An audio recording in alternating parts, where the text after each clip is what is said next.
You're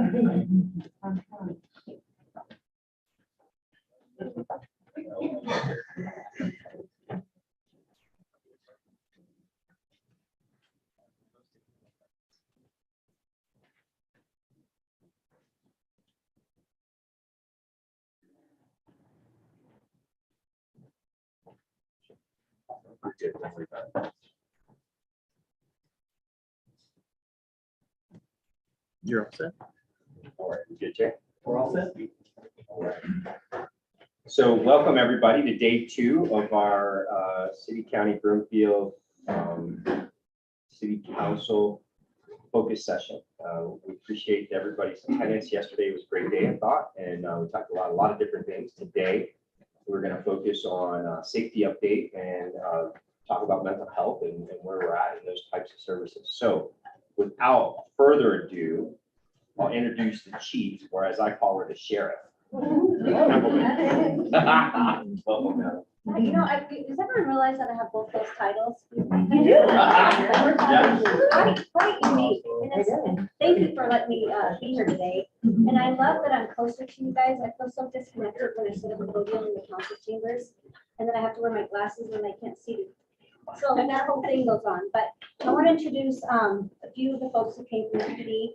Commander Mike Spila and Commander Nobi Galis are the Patrol Division commanders. Commander Sean Laughlin is the Detention Center commander, and then Deputy Chief Goodell oversees training and the Detention Center.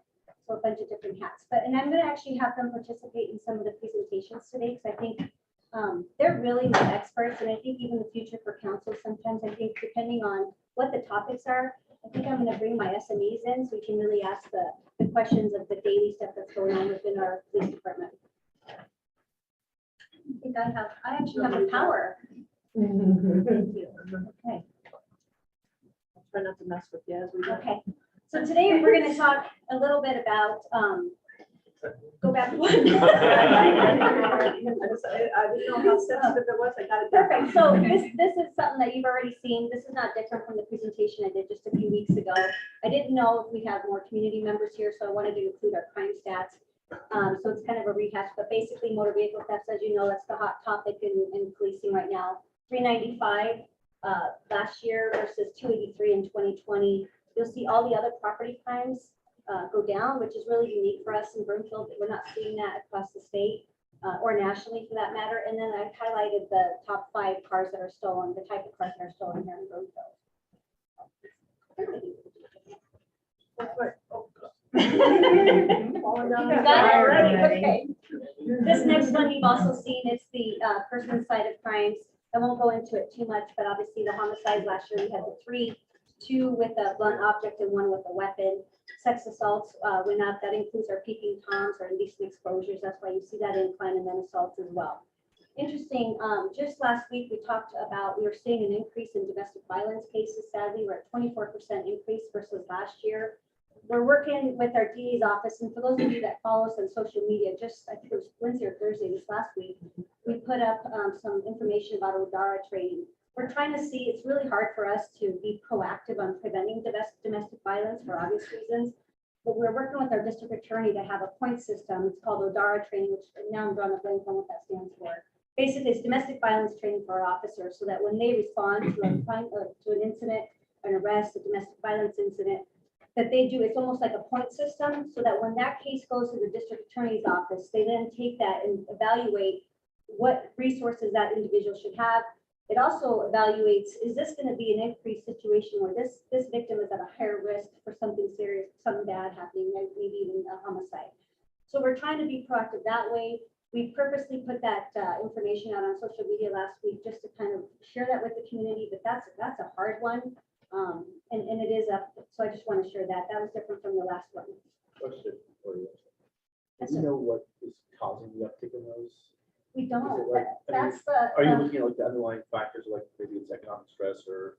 Right. So I think it's everything. When we look at domestic violence, we look at everything from income, what's going on in society, everything else. So it's a hard topic to talk about domestic violence because we don't know what goes on in people's homes. But with this point system, that's really what they're going to evaluate. Like, what is your situation? How is your financial issue? How is your home issue? The resources, homelessness, all those factors go into it. There's not just one thing. Next slide, please. Real quick recap, our special enforcement team, just last week, we posted our sergeant's opening for that. That's going to be that specialized team that goes out and works with the crime analysis to really focus on where we're going to hit and target our areas. The cool thing that our crime analyst just came up with is every Monday morning at 10 a.m., he set up an automated information that goes to the entire department, and it shows all the hotspots, all the crime patterns, all the things that are happening within the city and county of Broomfield. Then on Wednesday, when we have our command staff meeting, he talks about that with our commanders, who then help set the tone of what needs next steps for our sergeants and then our officers. So it's really a collaborative team, and that set team, and I think the crime analysis is really going to be the key to what it looks like a year from now. So I'll be really interested to stand up here in a year and say, hopefully that's made some impact in our community, and especially with crime. The special enforcement plans, that's what we continue to work on just on a daily basis with our patrol officers. The thing that I added on this was public education campaigns. We're really unique in Broomfield. We truly are. When we look at I'll focus the North Metro area. The amount of public education that we do within our community is just extraordinary. As you know, next Wednesday is our Her Own Heroes. Is hosting International Women's Day. I've been trying to, share that every opportunity that I get with individuals, even if I just come in contact with someone at the police department who's not in law enforcement. Hey, we heard about our program. Because really, it's not just about the self-defense, but we're going to have basics, how to change a tire, how to be safe on the internet, how to be safe when you're dating, all those things, fraud. So we have all of our city departments who are going to be participating in that. So I hope you all join us. I'm excited about that. One of the other things that we are doing, March 17th, we're working with our seniors. So our command staff actually hosted our senior luncheon a couple weeks ago, and we just served the seniors and did the big lunch with them. And as we were there, we realized the importance of, we keep talking about our lookout alert and the emergency notification, but our seniors have a hard time setting that up on their phones. So we recognize that, and it hit us that day, right? And I related to my parents, they wouldn't be able to set up lookout alert on their cell phones. So we're going to go to their next luncheon, and we're going to have our staff, our dispatchers, and some officers, and we're actually going to help them download that on their phones. So it's all of those little things that make Broomfield unique to what I know other communities are not doing. The 9 p.m. routine, from everything from lock your doors, make sure your valuables are out of your car. Every time we have impacts of, for example, a certain amount of trespasses in the neighborhood, we put those reminders out. Take the stuff out of your car. Property crimes, we always say, crime of opportunity. So if your garage is shut and your neighbor's garage is not shut, guess where they're going? They're going to that open garage area. So really communicating that lock your windows, leave your exterior lights on, set your alarm, set your camera. Call us if you need us. So many times we get that after the next morning where we get the information to say, I did see something odd at my neighbor's house, or a car that didn't belong there, and or a U-Haul truck backed up in their driveway and they're not moving, and you didn't call us, right? So all those things, and that's really where that public education campaign that help us be the eyes and ears of Broomfield, we will continue to do that. And then proactively meeting with our businesses to say, how can you be safe? How can you make sure that your business doesn't get broken into? Next slide, please. And I know I'm talking fast, but I promise I'll give you questions at the end. This one, I know you've seen a couple of these, the de-escalation training. Truly, that's the technique that every officer in our department has to attend de-escalation, and every patrol officer has to attend crisis intervention team. The crisis intervention team is different from what Commander Galos is going to be talking about. It's that we truly want to go to these scenes and realize someone is having a crisis, and we don't want to make an arrest when they're having a mental health crisis and not committing a crime. So it's really identifying that. The de-escalation is really diffusing the situation, slowing it down, and recognizing what is happening at the scene. And then I brought these up, the future for this year, officer survival training. And I believe Councilmember Hinkle, you had asked about this. The biggest thing about this is for years and years, we train on, this is how you approach a traffic stop. This is how you approach a domestic violence incident. And we give that training. And this is the next level up. This is how you approach a traffic stop, but then the person at the wheel is unconscious because of a fentanyl overdose. And then they wake up when you approach, and then it goes south. So then what, right? So we train that, but this is really training up to that next level to say, what does it look like when it elevates? What does it look like that you need to de-escalate? And how do you go home alive? And that's really what that is. And then the active bystandership for law enforcement, we shared that it's really that being aware of that police misconduct, or being aware of when I'm not having a good rapport with this individual and the situation is going south, and my friend here stops and says key words that make me realize she's going to handle the situation. I'm going to remove myself because we do not click. And then second part of that is if it really is not handled correctly, is that our officers are comfortable to report police misconduct, which is critical to our success. Commander Spila, this slide is all yours. Commander Spila, this is near and dear to him. He teaches implicit bias training to our officers, so I thought it'd really be beneficial for you to hear from him on this topic. Great, thanks. Glad I brought him. Yeah. She printed them out so big, I won't forget any of the points here. So I've not met a lot of you, so I'll introduce myself real quickly. I'm one of the 3 patrol division commanders currently working on day shift right now. Commander Galis works with me as well, and then Commander Nick Sprague is part of our team.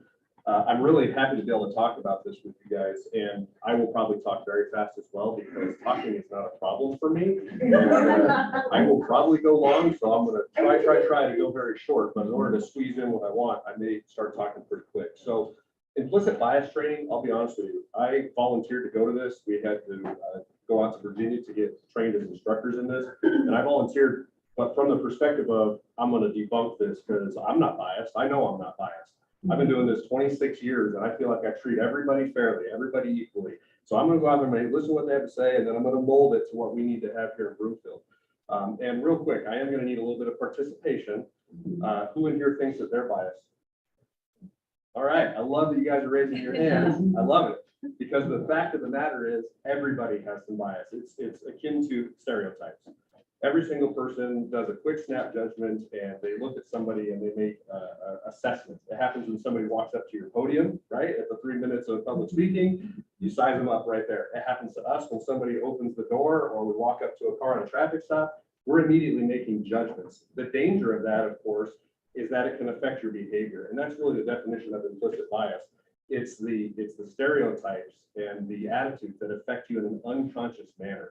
So you'll notice I have some terms up here. Some of these might be a little provoking, and they're intended to be that way. But when you hear the word street racer or suspicious person or a beggar, or let's do the Karen, because that's my favorite one. And please you can't be politically correct for this to work. So Okay. what is your blink response? Does everybody know what a Karen is? Yeah. Okay, good. Do you guys know what the male version is, by the way? So what is it? That's a Ken, like, apparently. And I say that because my parents' names are Ken and Karen. I'm being absolutely truthful about that. Oh, my So when I say the word Karen, don't give me the correct response. What is a Karen? Soccer mom. Soccer mom? So is it a young person or an old person? Middle age? Yeah. Middle age, okay. Is it, and we unfortunately have to touch on the race component. Is it a white person, an Asian person? It's a white, middle-aged woman? Yeah. Have a certain haircut, maybe? Yeah, yeah. Got a certain haircut? Does anybody know? Electrical Bob. Yeah, the awkward Bob. Does Karen have a catchphrase? Don't look around the room. Oh, What's Karen say? May I speak with the manager? I want to talk to your manager, and Karen's always holding her cell phone, right? She's got that right there. And I want to talk to your manager, I want to talk to your supervisor, I want to talk to your sergeant, I want to talk to the mayor. Right? That's what it always is, every single time. So picture this, one of our officers walks into a disturbance at King Soopers. They don't know what's going on, that's all the information you have. And they turn the corner, and there at the customer service counter is everything we just said. The middle-aged white female with the haircut, she's got her cell phone out, she's got it pointed at the manager, and she's like, I want to talk to your boss. Does Karen get taken seriously? Right from that get-go, you have no idea what's going on yet, right? But is there a judgment that happens? Is Karen's complaint likely to be taken seriously or not so seriously?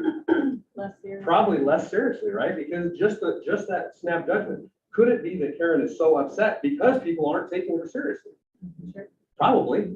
And then the police walk up and we double down sometimes because, okay, hold on, yes, I'll get to your concern, right? So the first step in implicit bias training is being aware that we all have these biases through a lifetime of seeing media and your own opinions and beliefs about certain people and whatnot. So the very first step to thwarting implicit bias activation is recognizing that you have it and slowing it down and going, okay, wait a minute, I'm going to hear out what this person has to say, even though they fit a mold in my head. So being aware of that at the end of the class, everybody should raise their hands, and that's why I'm so happy to say, yes, we all have biases, but we're working to manage them and be aware of them in the moment. The biggest threat for law enforcement to thwarting biases is the speed, because again, we have to walk up to a car and make an assessment. Somebody opens the door, we have to make an assessment, and it's hard to take a step back and go, okay, hold on, am I reacting because of my beliefs or my stereotypes, or am I reacting because of their behavior? So that is in a nutshell the implicit bias training. The main outcome of this is traditional belief is that bias manifests only in ill-intentioned people, and it's deliberate and it's conscious. And the reality is that it's unconscious, and we all have it. We just have to be more aware of it and slow it down. So that's really the component of that. Now, the next component here, the next class that we teach every officer goes through these two trainings in our department is procedural justice, and it's in the name. Procedural justice is really all about the steps. It's about, those are the 4 tenets. These posters are up in the middle of the slide here. All of our police department, the 4 tenets are that listen, explain, equity, and dignity. And it's really about that incremental step. So we've already thwarted hopefully any biases, and we're going to take a step back and listen to what this person has to say. We're going to explain what we're doing, literally the procedure, because we find a lot of times we can tell people like, look, it's going to be all right. I'm going to write a ticket. You're going to be all done. You can go, you'll have your day in court. You'll be able to argue this, whatever the situation is. And that goes into some of the CIT training too, about diffusing and de-escalating the situation through just simply explaining what's going to happen. Of course, that equity component ties very deeply with implicit bias, because if you're treating people fairly, based not on how they look or what you think, but on what is happening and the actual behavior, that really goes to the equity component. And then dignity. Giving people, we catch people on their worst day. We catch people doing a lot of bad things, sometimes very embarrassing things. In fact, there's a group that comes to Broomfield frequently that catches pedophiles, and that's obviously not very dignified when you're being live streamed on YouTube, being busted for possibly being a pedophile. Our officers have gotten compliments from around the country for the way we treat people, because we pull them aside, we afford them dignity, we listen to what they have to say on their side of the story. Maybe it is a mistake, maybe it is a situation that doesn't warrant any police involvement, but we do that, and we've gotten routine compliments for basically demonstrating procedural justice. Down in the lower right-hand corner here is the last kind of steps to it. We, of course, want people to do voluntary compliance with the law. That's the best outcome, if they just choose to abide by the laws. And the steps to that are the first one, the fair and impartial policing. That is implicit bias. That's actually the name of the company that puts it out.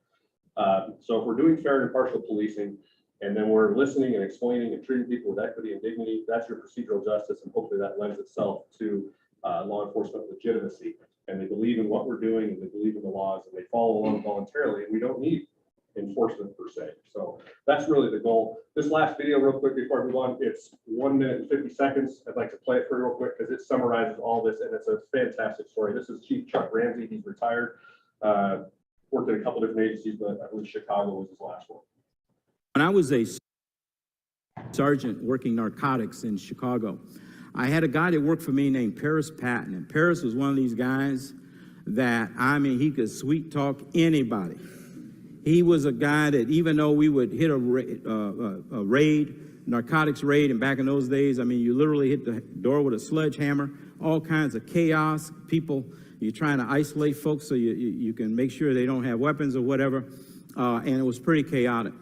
But by the time that was over, Paris had everybody calm down and may have even developed an informant. And what I would ask him, and I did ask him one time, was, man, how do you do it? Because you talk about, so I know people that can pour, gasoline on a fire, but he was just the opposite. He could calm down anybody. And he said, it's really very simple. He said, at the moment of birth, every person is a perfect 10. But deduct 3 right away, because life is temporary, does not last forever. If you are born into a dysfunctional family where there's substance abuse, domestic violence, deduct another 3, because the environment you're in now, you don't have the kind of role model that you need to have. It's going to be very difficult for you to make it. He said, if you're a member of a minority group, deduct another 3, because some doors may not be open to you that are open for others. So that leaves one. That one is that person's dignity and self-respect. He said, do what you have to do as a police officer, but never, ever do anything to take away that person's dignity or self-respect, because that's all they got left, and they will fight you to hold on to it.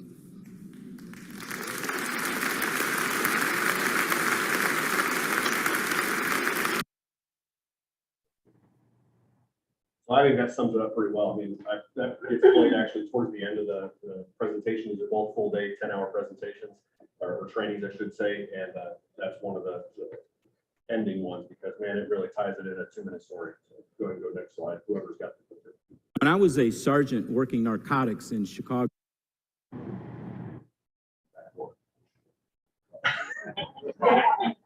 Are you guys fighting each other? Yeah. So the school resource program, I know you guys are all aware that we have school resource officers. Commander Wishless actually oversees that, but it is another program that we have to support the youth in our community. They're there really as a resource, and I have to tell you, I was just at Holy Family High School, it wasn't that long ago. Officer Bond invited me over there to talk about some investigations with a class that wanted to know more about being a detective.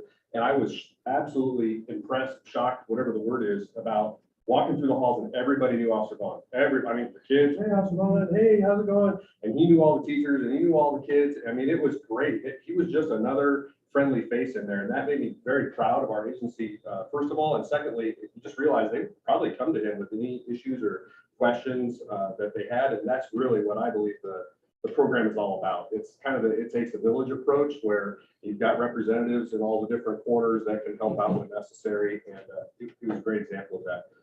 The second bullet here, these are new. We just got them called an Autism Rescue Kit. I was on a conference call for mental health co-responders. It was about 100 people on this conference call. It's kind of a quarterly check-in, and an agency way down south, I believe it was El Paso County, mentioned these. And I thought this is really something that we should look at, because as a first responder, if I go to a situation where somebody's being overstimulated and they have autism, what tool do I have? All I can do is say, please calm down. I mean, that's really the only tool that I have. So they have these kits that it has, if you'll notice, I've labeled everything there. If somebody's being audibly stimulated or overstimulated, we have some earmuffs that we can put on. If the bright lights or flashing lights could be on a traffic accident or something's bothering them, there's sunglasses. There's some fidget toys in there if they need to manipulate something. There's a whiteboard that if you just simply want to doodle, or if somebody's nonverbal, they can write maybe on the whiteboard or even draw a picture. There's also a snuggle blanket. Of course, it could be used for just routine warmth, but also somebody needs to be more swaddled, or they like that feeling of comfort to be wrapped up in something. There's a blanket in there. So they gave us these. They're donated by the Wheat Ridge Optimist Club. We put these kits together, and we put them, all the SROs have them. There's a bag in each one of the supervisor cars, and there's one out at the mall. And as we go through them, they said they'll replenish them as supplies last. So we hope that this just gives our first responders some tools to help in situations where they ordinarily wouldn't have anything but their voice. Lastly, we're going to talk just a little bit about the co-responder program. I just took this over for Commander Wiederquist, so a little bit new at it, but I really like it, and I'm having a good time so far. So go ahead and go next slide here real quick. So this is just a quick overview of the program. We continue to contract with Community Reach Center, or CRC, for our mental health co-responders. We currently have 1 supervisor and 2 clinicians. They do work 7 days a week in their hours. We've tried to make them cover the broadest range possible for the best coverage, or between 10 a.m. and 8 p.m. again, 7 days a week. Our program funding is still through a state grants through the Behavioral Health Administration of the state of Colorado. I'm actually in the process of filling out the paperwork for the future, so we're in line to continue that funding and continue the program. And then as far as what we do in the statement of work, I have to fill that out in the grant funding. I'm just finding out because I just took over. Is guided by the steering committee here. And we've added a couple of new additions for 2023, an impacted client or family member, and a representative from the city attorney's office. But you can see the folks here that contribute in those meetings. I believe that meeting is actually coming up here in a few weeks. I hold my calendar for the day. But then we'll get kind of guidance on what direction the program should go. Did you have a question? Yeah, I know we've talked about this before. What kind of calls we're seeing between 8 p.m. and 10 a.m. that could use? Yeah, good question. I believe it's on the next slide. So I I don't have it off the very top of my head exactly for you, but I can give you the total calls and then we can talk about kind of what happens outside of after hours. So I believe you guys got this at the February 7th council meeting from the chief. So the left-hand side is our totals in a year. It's 1,175 calls. That's a significant increase from 2021, where we had only 696. There's a lot of reasons as to maybe why. It could be increased awareness, could be we're coming out of COVID and people felt more comfortable. But there's a lot of speculation as to why that is. To the right, I do want to point out real quickly, the numbers are for the state's fiscal year, because I contacted our representative at the Office of Behavioral Health to get these, and they go July to July. So those numbers actually cover some of the 696 in 2021 and some of the numbers from 2022. But you can see it's split about 50-50, male, female, and then our juveniles, we actually have about 30% of our clients are juveniles. Directly to your call, I kind of see that from my own, I actually go over the statistics, there's a monthly reporting we have to do with the state. And the majority of our calls are handled during those hours. The after hours, we still send first responders. They still get a referral. And what that means is anytime a police officer wants to tag a call for follow-up by the co-responders, we add a unit number. We just add what's called Adam 99. And then the next day, the next morning, if it's not a crisis type situation, of course, the mental health co-responders do a run to see if there's any outstanding calls, and then they can follow up with that the next day or that morning, get the call, or whatever the preferred method is. Of course, there's also all the other referral programs. They can call the state's 988. They can call the 1844 talk number for the state. There's also walking clinic in Boulder, so there's lots and lots of resources. Lastly, I've also just partnered with Public Health, and there's a flyer, the quarter-page flyer that has a QR code that we're going to start handing out that has hyperlinks them to every resource that's on our Public Health page for a variety of mental health or behavioral health or substance abuse concerns. So after hours, we're really beefing up the ability to give them the appropriate resource outside of, course, a critical or an acute situation where we're going to take somebody to the hospital. All right, so with that, I'm going to introduce Commander Sean Laughlin. He's going to talk about some of the programs that they have at our detention center. Good morning, everybody. Good morning. A lot of familiar faces, so this might be more of a review or an update for most of you, I think. I've done this a few different times. So as you're well aware, in Brookfield, we take this a little more serious than a lot of jails do, right? We don't just see our inmate program as part of our care and custody model. It's actually part of our overall police department model to help affect recidivism in the community, right? So we operate under the philosophy that idle hands are the devil's workshop, right? So we're going to keep our inmates, our clients as busy as we possibly can while they're with us. We don't want them just sitting around killing time, right? So we tackle this from several different perspectives. One is what we call internal programming. So, for example, we partner with different Alcoholics Anonymous chapters, Narcotics Anonymous chapters, non-denominational Bible study, men's and women's support groups, which could be anything from life skills training to anger management classes to computer skills, a wide variety of programming. We are very, very proud of our GED services. We've had GED services for almost 20 years now, and pre-GED services. We partner with Front Range Community College for actual GED testing, which I love it when our inmates or clients actually pass the GED test because they have a party. So it's actually a lot of fun to get cake, which is one of my favorite things. We do a lot of group and individual therapy, which I'll get to in a minute. Amazing partnerships with Public Health, Health and Human Services, the library for many, many years now. And of course, a strong partnership with Invent HQ. And then we're really robust on our recreation services to keep our inmates busy and fit and healthy, right? The other part of the prong approach for us is what we call contracted services. So like Commander Speedo was saying, we also participate in the B-Corp program. So those same community reach staff are embedded in my facility, and they provide 40 to 50 hours per week of mental health programming. So to walk you through the path here, so if an individual is contacted on the street, they're in distress, whether they get arrested at that time, if there is a reason to make an arrest, or they get a follow-up arrest, in other words, the mental health component overrides the reason to make the arrest. Regardless of that, that individual's funneled in. If they come to my facility, the same clinicians have access to the same information, same case notes, same call notes. They can then pick that referral up when the person comes into custody. So there's no gap. So we can immediately pick it up right where they left off and start to make assessments on what their individual needs are. And to ensure that when we do release them, right, we've done our absolute best, because that's our obligation, we feel, to address underlying reasons on why the call happened in the first place, which I'll get to in a second. So we spend an enormous amount of time and money watching for suicide acuity and assessment referrals. So we have 24-hour capabilities here. We have on-site staff as well as contract staff with Mental Health Partners of Boulder, as well as our Community Reach Center, after hours, telemedicine, telepsych services, to address acute suicide, because obviously that's the greatest risk, once someone comes into custody.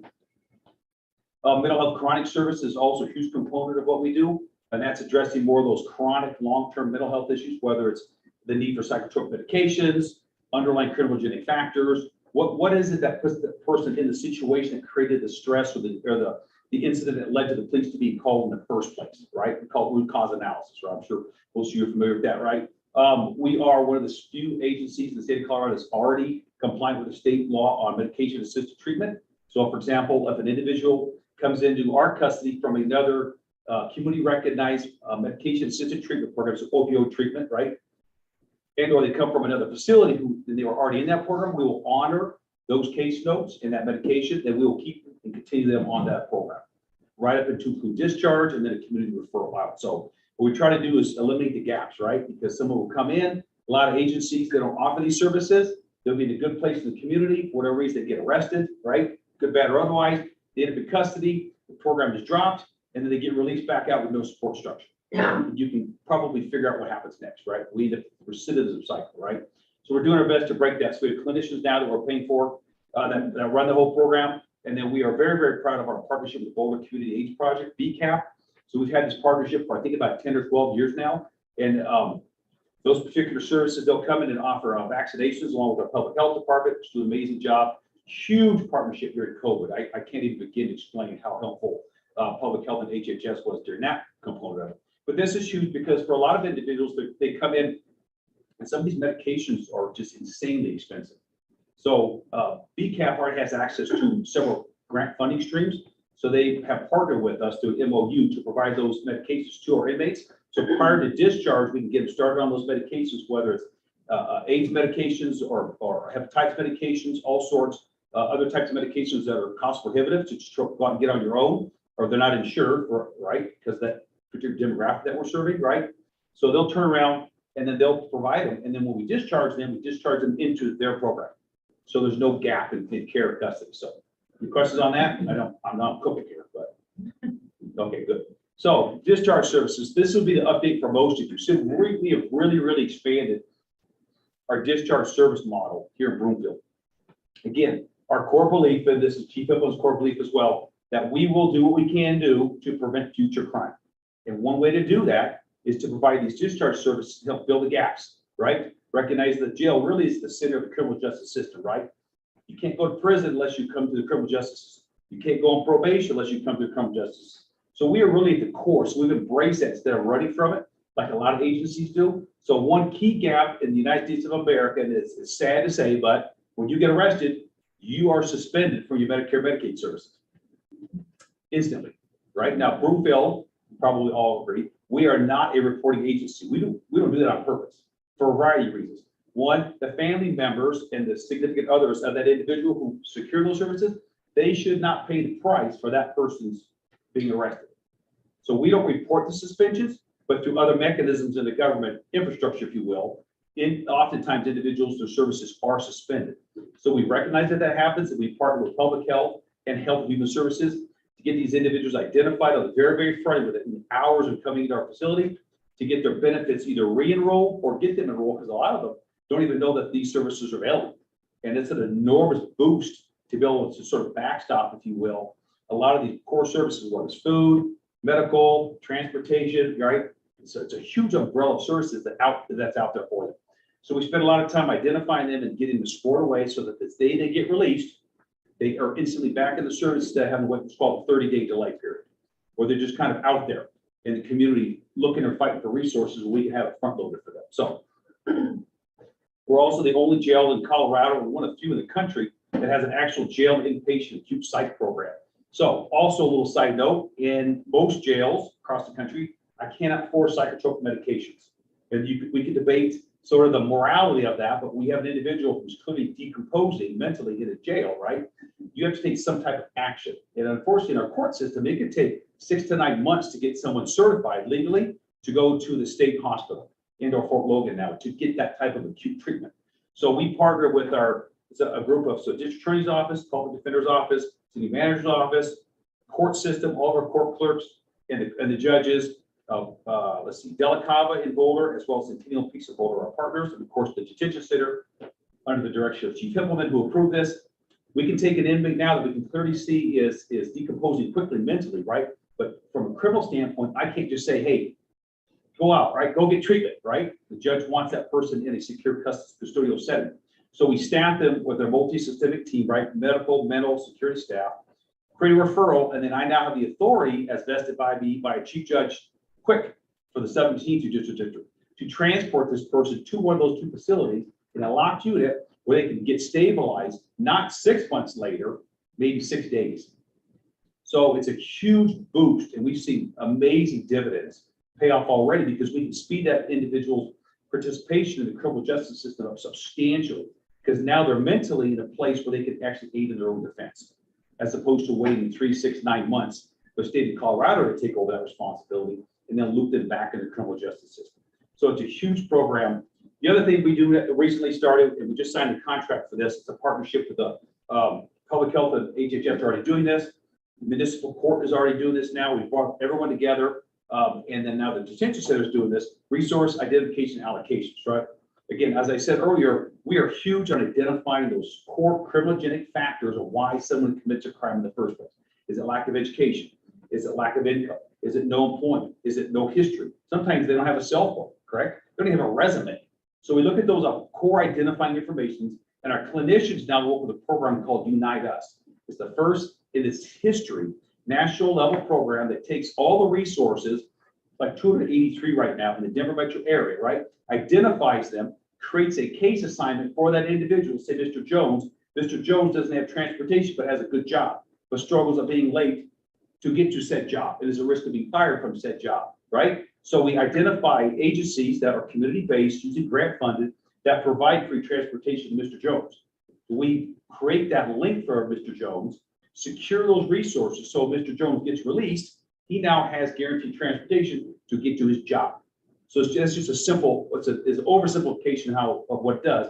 But what's unique about the program is it takes that data, it sends it now back to us. Then we can see, is Mr. Jones following what we said Mr. Jones should be doing? So that's huge for us. If not, our clinician will then now reach back out to Mr. Jones and be like, hey, we set this up for you, what's going on? Or, hey, Mr. Jones, we see you're making your benchmarks, we're very proud of you. Please keep it up, we're here if you need us. And that's that gap security model that we're all about, because that doesn't exist in a lot of agencies. So that's a really big program that we just rolled out. We'll be the first, and we're kind of keeping Larimer County, to be honest with you. You probably, those of you know me, I'm very competitive in this world, right? We have to be first. So we're real close to signing a full agreement with them ahead of Larimer County, so we can be the first jail to be doing it. But unequivocally, one of the first in the country that will have this type of a model where the jail, unlike most jails, actually reaches back out to the community post-release to follow and track and secure resources. Normally, it's when they walk out the door, that's it, they're gone, right? So it's a different model. We're very proud of what we did. I know I blew through that quickly. So I am a huge fan of all of this, Yeah. right?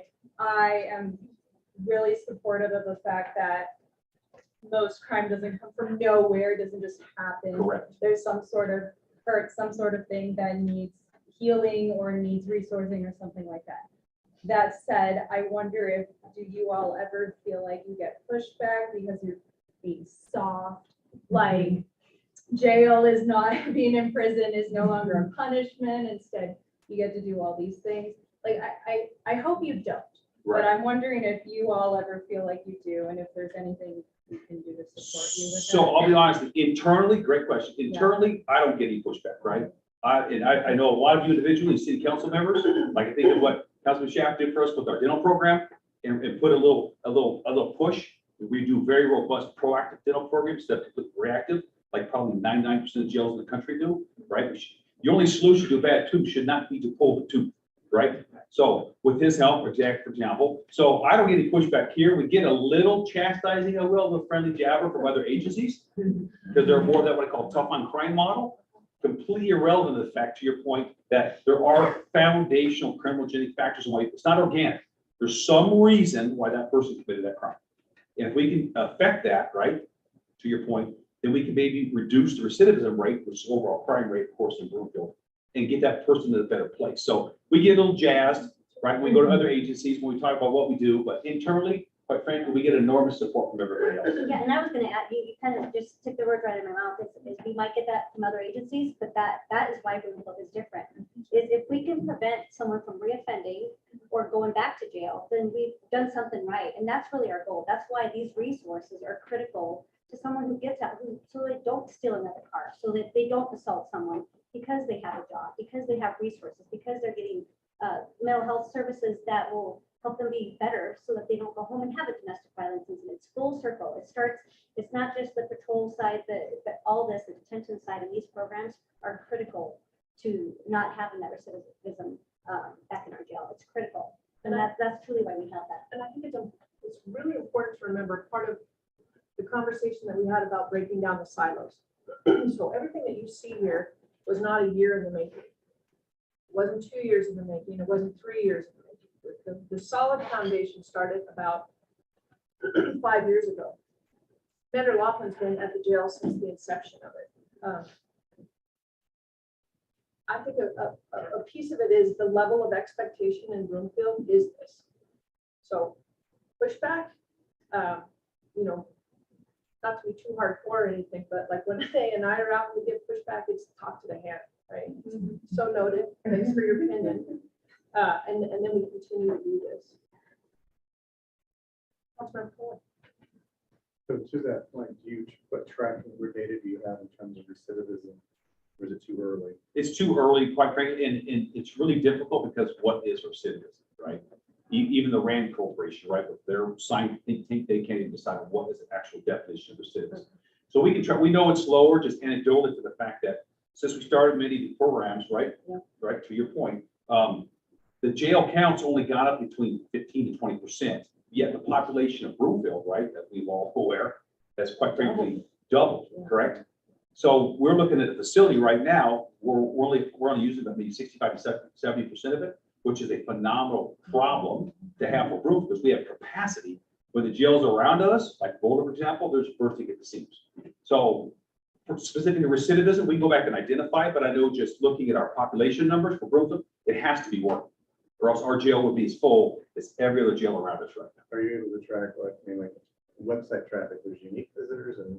We do. We do. We have what's called our common, we have our common use, users, if you will, for we see from a resource allocation standpoint, right? Yeah, somebody gets arrested 4 or 5 times in the same year, then they come up to the top of our list. We know who they are. So you have a certain percentage that you're just naturally seeing that repeat.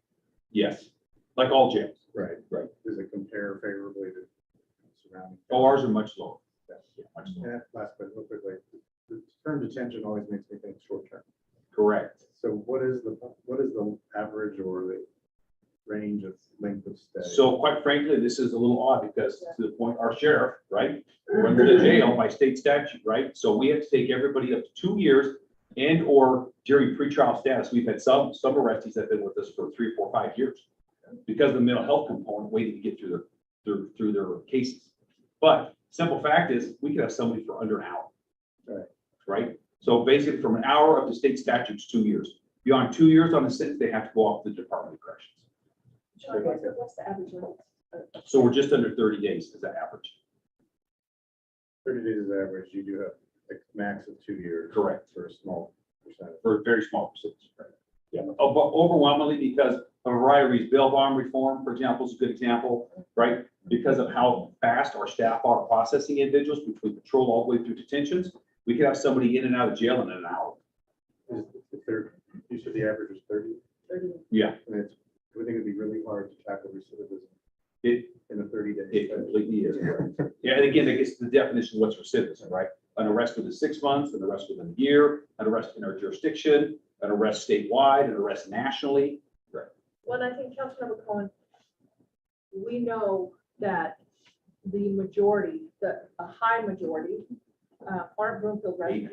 80%. So again, from tracking and finding out what that, even if we could define, even if we had a common definition of recidivism, following those folks when they get out is almost impossible. So really drilling down on those 20% for that revolving door kind of piece whether they're here for a year or whether they're here for 30 days, their access to these programs is the same. It's a standard access. They don't have, it's not based on census. So if only 20% are actually Broomfield residents, or people who Yes. stay in the community, that's where you're focusing your discharge.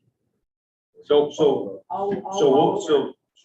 city manager's point, we don't discriminate. We'll make available resources to everybody, right? Because we'll get individuals that 80% that are not residents, that will have multiple arrests in Broomfield.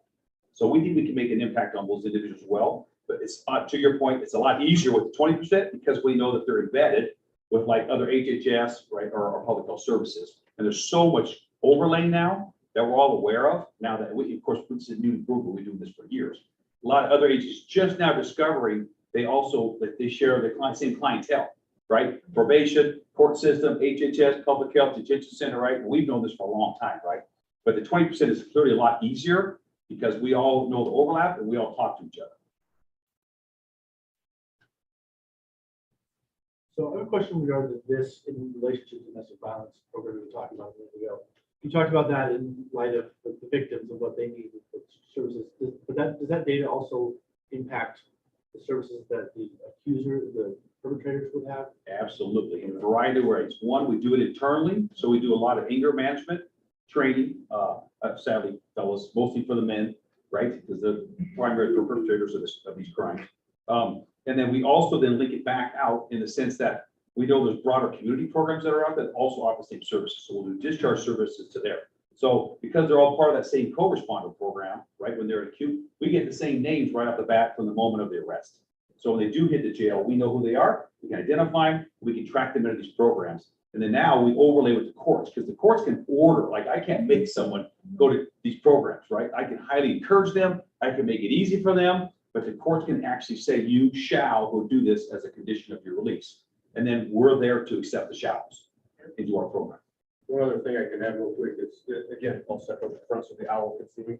I'm actually working with some folks over at Public Health right now on that prevention component is really hard, right? Because it happens at somebody's bedroom. So we're not there to prevent.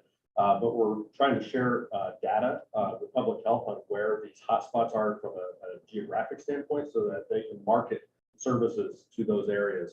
You know, whether that be anger management or just relationship counseling and whatnot. But I'm working with Sarah over at Public Health to try and figure out how can we share the data, what's the best way to get that, and then they can push that out from that prevention side.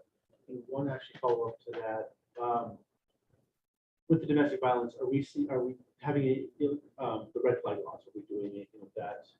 We have done. Obviously, some of those people have firearms in their homes. Yeah, we have had some red flag cases, and we have 2 detectives that review those, and then they'll work with the city attorney's office and go through the system and see if the judge is going to go ahead and agree that restraining order needs to be issued.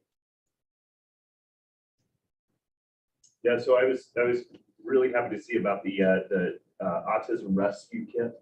I would encourage you to expand that to neurodiverse or neurodivergent rescue kit, in the idea that this is a tool for, you know, not just people that are autistic, but also people that have ADHD. My son has ADHD. You know, many of those tools there are used within our schools. And so I think that, you know, broadening that to realize that there's a greater population out there that is going to benefit from those tools that are there. The question I wanted to ask was around the school resource officers. We've had a lot of the conversation within 2 of our big school districts, BBSD and Adams 12, about the use of school resource officers. What's that current conversation? And then specifically, when we're looking at lockdown drills, how is that conversation changing, not only on a national level, but also within a local level? And how are we better equipping our kids to react to those situations? So, there's a lot of questions in that, so let me take one. at a time. I'll address your autism rescue kit. Yes. I was giving credit where credit was due. That's what they named it. It's actually called Noah's Ark, and Noah was a recipient. He's a client for Weaver Optimist Club, and ARC stands for Autism Rescue Kit. So we were just giving credit where credit's due, but when they presented those to us, absolutely was, this is not just for people with autism. It's anybody who's having trouble with, you know, auditory overstimulation. It doesn't matter what the condition is. I mean, it could be somebody who has none of these conditions, right? But they just need something to keep them occupied so they're not overstimulated. So good. Yeah. So I was just gonna say that, but he said it's so much better. And I want to say one thing too, is when we look at all these programs and all the things that we do at Broomfield Police Department, the success is the guys and gals that work in the police department, because when they see, like when Mike was on, or Commander Spilo was on that call with, about B4 mental health, and they bring up the autism kit, one step, he said, Chief, you approve this? Yes, right? That's that connection in our organization that's so unique. And I don't want to say it's because we're small, because we're not small anymore, but it's that they are I am at their fingertips for them to walk in my office and say, this is a new program, what do you think? And that's one thing I won't ever change as long as I'm their chief. And I just want to share that because that's a success. Even Commander Lawson, when he talks about this, he really is researching and going to the trainings for me to be the voice and the eyes of what do we need in detention to come back through this chain of command to Deputy Chief Fidel to say, we should do this, this is what it looks like, and we move. And that's really unique. And I think that's the difference here in Broomfield. Probably city and county, being that we are all inclusive to that is also unique. So back to your SRO question, we have not had follow-up conversations with Boulder Valley School District. We still do conduct the trainings, the drills, the lockdowns, all that with them, because we want to be good teammates and partners to them. But they really control the narrative of whether or not SROs are in Boulder Valley. And if they don't want us in there, and we always plant that seed, we have Commander Witchlax, who was a school resource officer, who has meetings with their director of public safety. And it's really going to be up to them to change that. So I mean, I think sometimes it's up to all of you too to have that impact, because we just, it's like, we're there, we're going to support whatever they need, but we can't control the narrative of whether or not they want us. Adams County still has them. We still have them in Jefferson County. I think there's probably going to be future St. Brain schools that are inside of Broomfield, and they too are very supportive of the SRO program. So, Councilmember Schaaf, when we got word from the school board before they even made that decision with the superintendent, when I had that follow-up conversation with many that are standing in this room, they were beside themselves. So the time, effort, and energy and passion that our community puts into those school resource officers, they're not regular, they're not general officers. They pick that, right? They pick, it's a very different mindset. It's a very different tonality and communication than any of the other kind of patrol officers.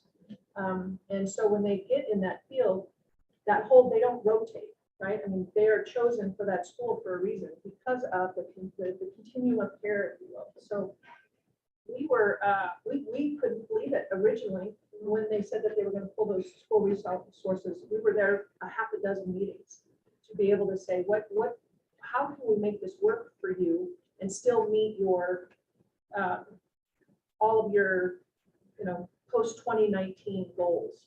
There has to be a way for us to be able to do this together, whether it's resources or timing. And it was, they had made a final decision right on that front end.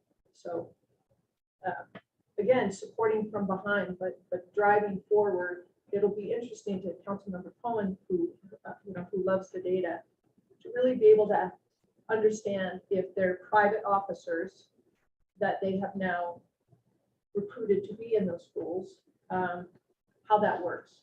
What's the level of not just impact, preventative impact, and the connection and connectivity from the schools, the parents, and the kids, but what is that outcome over that 5-year period with data that they're collecting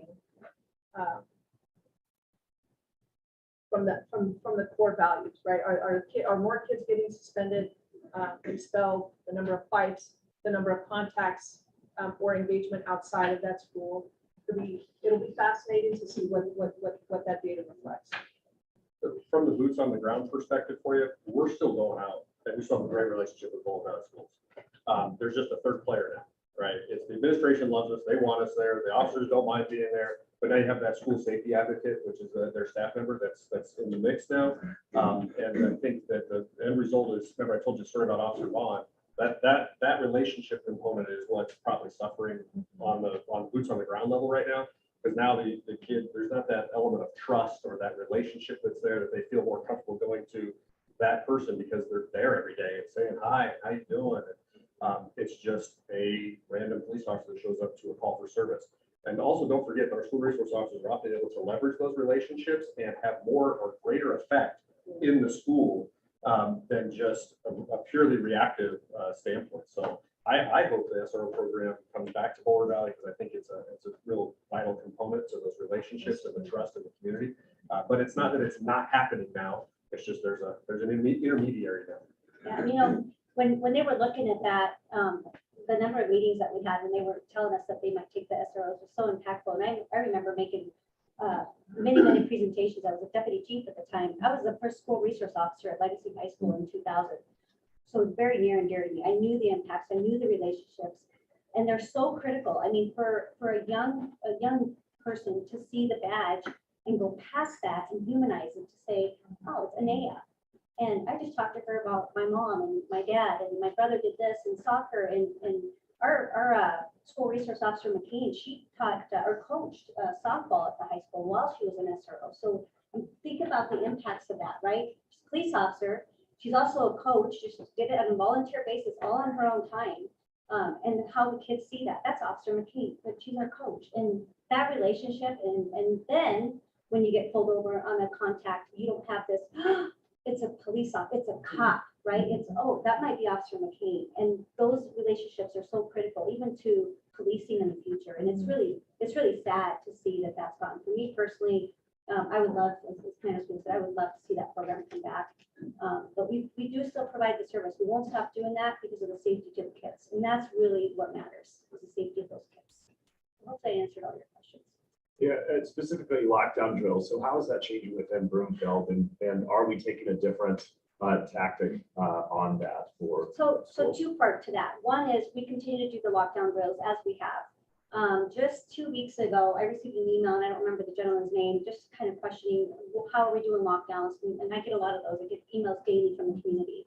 And so one of the things I asked Deputy Chief Funk is to get with Commander Wichlast, because really my guys and gals go with those, they're my SMEs, as I said.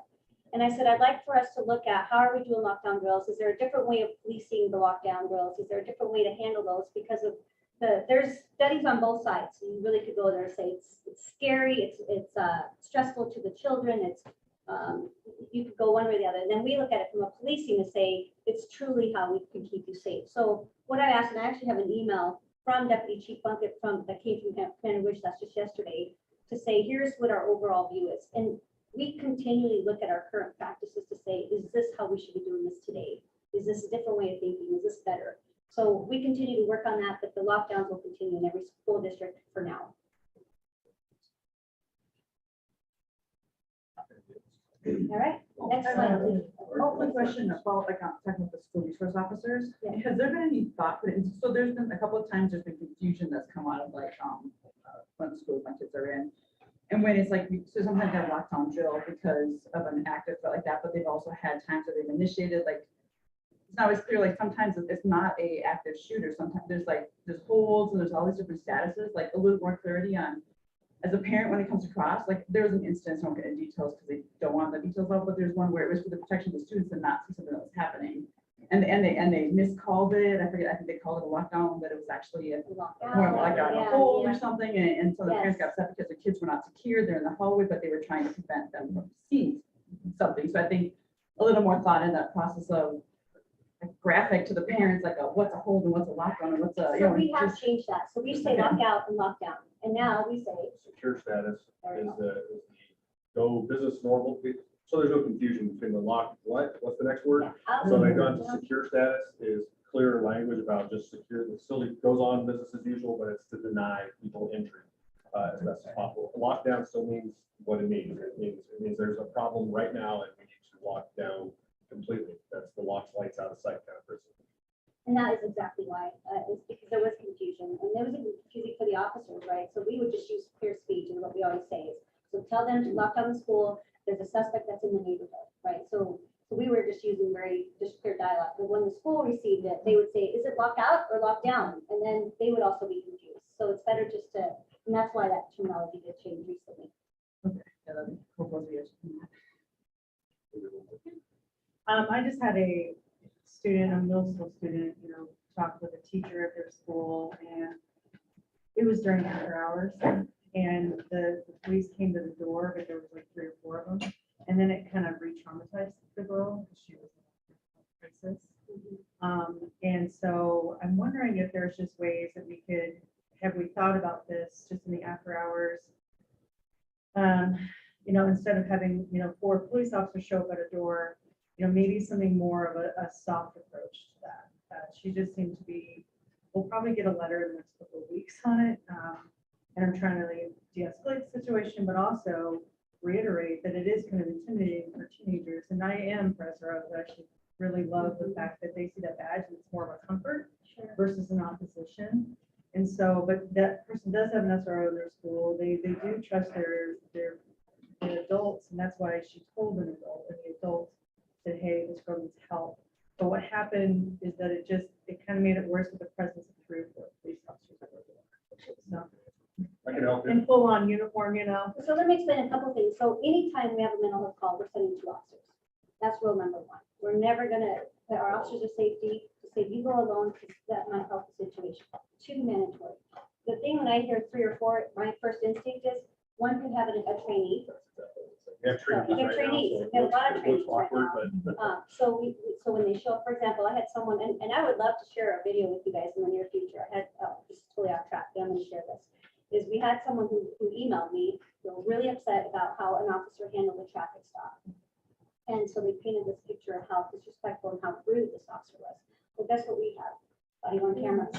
So my first instinct is go, holy cow, right? But benefit of doubt, no problem. We look into every single complaint. She said there was officers there, I was intimidated, I was scared. Would love to show you this video, because when I looked at this video, it was complete opposite. This individual had been pulled over the day of the Marshall Fire anniversary. It was for plates that were showing stolen in the system. He realized right upon contact, this is not the same individual. He says, I'm really sorry, this is why I'm contacting you.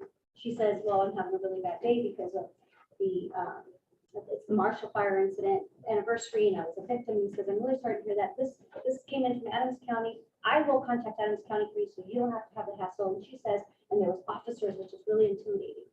When I look at the call, he had a trainee, and the trainee stood behind the car the entire time. That was the only other officer. So sometimes that perception of all these officers showed up is not accurate. So if something like that, first thing we do, we go to our body worn cameras. And the second thing we do is we evaluate. And as a matter of fact, I expect these commanders to listen to the radio, because instinct for an officer, let's say they have a felony menacing at the mall tonight.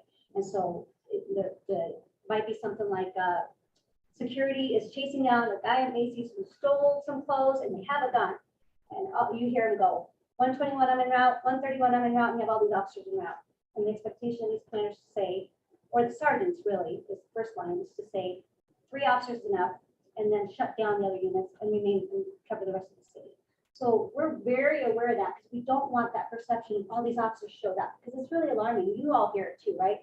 Hey, any idea what happened at 9th and Sheridan? There were 6 police cars, and immediately elevates that. So when we see that, and this is the first step. If those 6 cars are needed, go. And the minute it's calmed down, then clear it and go cover the rest of the city. So that's really how we work. And so my first instinct is exactly that. More than likely that had a trainee, or it was so critical, and maybe the setup of the house or the apartment or whatever the circumstances are, that we should have that many officers. We have very strict protocols in how many officers we send, and we're very intentional as to why. And Chief, and sometimes it's the information you get, right? There's somebody out of control or fighting with somebody and all this, so we send these officers out there that we get out there, we find, hey, it's a 10-year-old boy that yelled at his teacher, and you're like, okay, that's different than we got called in. So all we get is what's called in, and we gotta figure it out. So sometimes that happens as well. Councilmember Hill, the best route for any questions or how they handle it or intimidation, it's best for you not to diffuse it, quite frankly. It should be a direct line to Chief Numpelman, because then there aren't days that goes by. There aren't calls about, here's what they told me happened, here's what actually happened, right? And then you're a week or a week and a half into it. So it's always best if you have a resident that says, listen, I had an encounter. Councilmember Schaaf had the same situation maybe 2 weeks ago, maybe 3 weeks ago. He and I spent a lot of time on the phone.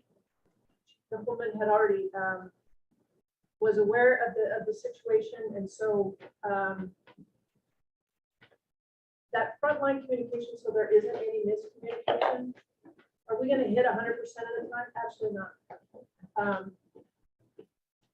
I can say from the perspective, and we've talked a lot about, the beginning, the middle, the training.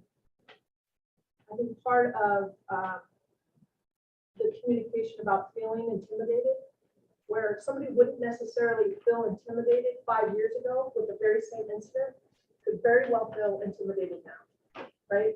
Because of all of the other things that are happening. So that filter, if you're seeing through the filter that's already established, and a situation happens, and you're seeing it through that filter, it could be vastly different, right? And so we don't ever want to diminish, we don't want to minimize, we don't want to marginalize someone's experience.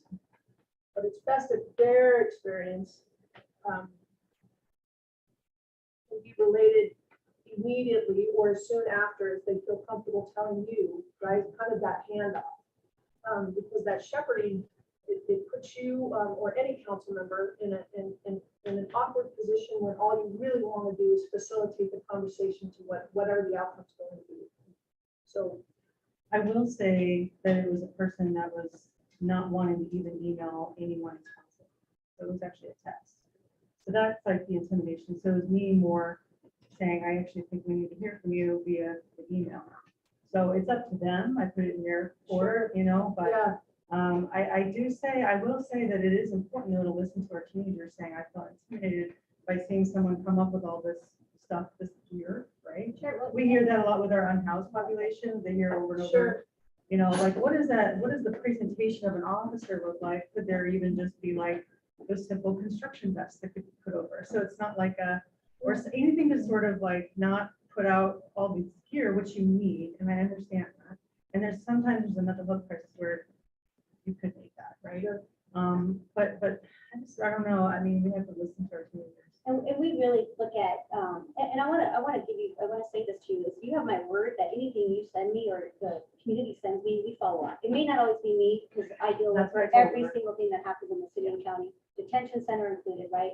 From emergencies to hiring, to recruiting, to whatever's happening. So a lot of your emails, I have to utilize my chain of command structure. So you'll see a lot of that. You see my deputy chiefs, but I want to point out the difference in uniforms, right? So we went to these about 3 years ago, specifically because of officers' injuries in their backs and sitting in cars. So really, Commander Smila, could we just come 2 seconds for you, children, right? He can go in the office right now and just unsnap this, and all he's wearing in his office now is his shirt underneath, versus the traditional, Commander Galis and I have the traditional look. And so we had a lot of conversations about how does this look before we went to it? How does it appear to the community? Because that's important to us in Broomfield. A lot of communities don't think like that. We do.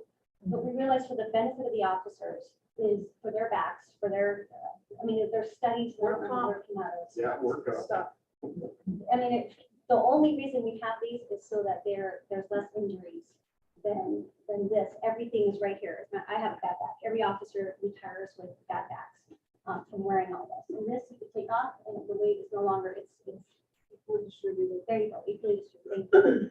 So, Point taken though, Councilmember. yeah, I understand. Yeah. Well, I think back to the dignity and respect, and when I get the importance of having people shadow as they're training, you're really being in the trenches. I like when you're at a doctor's office and they bring in their doctor, they say, is it okay if our trainee observes or whatever? And I know you're not really in that position to do it, but when it's appropriate, maybe, let them know this response of 4 people when it could have been 2, we're training. I don't know, I could be totally off base because your world is so different than a medical profession. But It's really hard to come up with a protocol that if a person is a certain age, then we will only have, and it's really hard to do that. We tend to backfill, right? You show up, you go, oh, assess that, and then back off.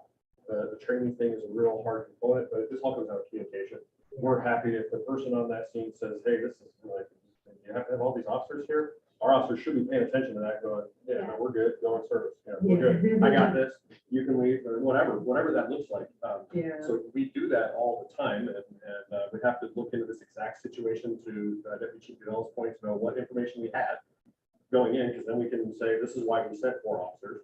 And we could say, this one of them was a trainee, so that is an additional body, and then from there, right, look at body cam and go, was it a situation that needed 4 officers or not? Based on what was happening in real time, so And from a we'll trainee assess it, we're element, not I was gonna listening. say that it helps to train. from a trainee element, they have to, when I had a trainee, when I was a field training officer way back when, they were my shadow. You teach them, you don't step without me stepping, because you are teaching them every step of the way. The 16-week program, and what they need to learn in 16 weeks, and they continue to learn. You do this job for years and years, and every day you learn something new. But you really can't say, on this one, we go sit in the car, because they're intimidated. We can't do that. Yeah. I'm gonna be very honest. It's unsafe, it's unwise, and God forbid that someone get hurt because we were worried about how it looked, and we left this trainee alone, and then he got hurt. So we're very aware, though, what Commander Stila said, I mean, that presence that, okay, they're uncomfortable, this is safe now. Let's have you guys clear. We do that as much as we can. And that's where we have to have those first line sergeants too, to say, hey, there's 3 officers on scene. A couple of you guys get back in service, because the situation is now what we say code for, which means that it's safe. So, And the last point that I would make about this, we were talking about it this morning, and so Anea sends me, they're called ARCs, about the activity that, and Abby and I usually, we switch off on who's covering the weekends. And anytime my phone dings, and I can tell you, last night, it was ding, ding, ding, because I want to keep track as well and not have like a weekly update or anything. So I'm on those text messages. What's fascinating to me, and it kind of gets back to Councilmember Cohen's kind of that data-driven decision comparative. We have what's the percentage of our new officers? patrol right now, Yeah. I'd say 60-70%. So think about that for a minute. So 7 out of 10 of our officers are patrol that are on the street right now are new. Fraud with peril. I mean, when I first heard 2 years ago, when we started saying all of those pieces that the council had said, we are prioritizing the police department. So when the whole defund the police came and the budget came and we put freezes on everybody and we had furloughs, we did just the opposite for our police department. And so very few things that anybody falls on their sword for, police department is one of them for me. And what they've been able to do from training, I was just telling Novi this morning, we haven't had those issues that other departments have had because of the influx of our new police officers because of the training. That training component, whatever it is they're doing, and I'm not sure exactly what they're doing, because it's working. We are not having the same issues, not only with, like, we're filling our spots, we don't have that issue, but moreover, when you are able to fill those spots and they are new, that training component is, it's mind-boggling. And so now a lot of these other departments, when they do get them filled, because they're not fully staffed, they're not able to train as adequately and as functionally as we are because we're staffed, right? So then it's that domino effect of they're putting officers out on the streets without that type of level of training. So there's just so many factors to it. No, whatever you're doing, I'm grateful. And when you It's look at, amazing. when you look at the, when I mentioned the ABLE training for the future and that police misconduct and that being able to step in and say, you're struggling with that individual, I got this.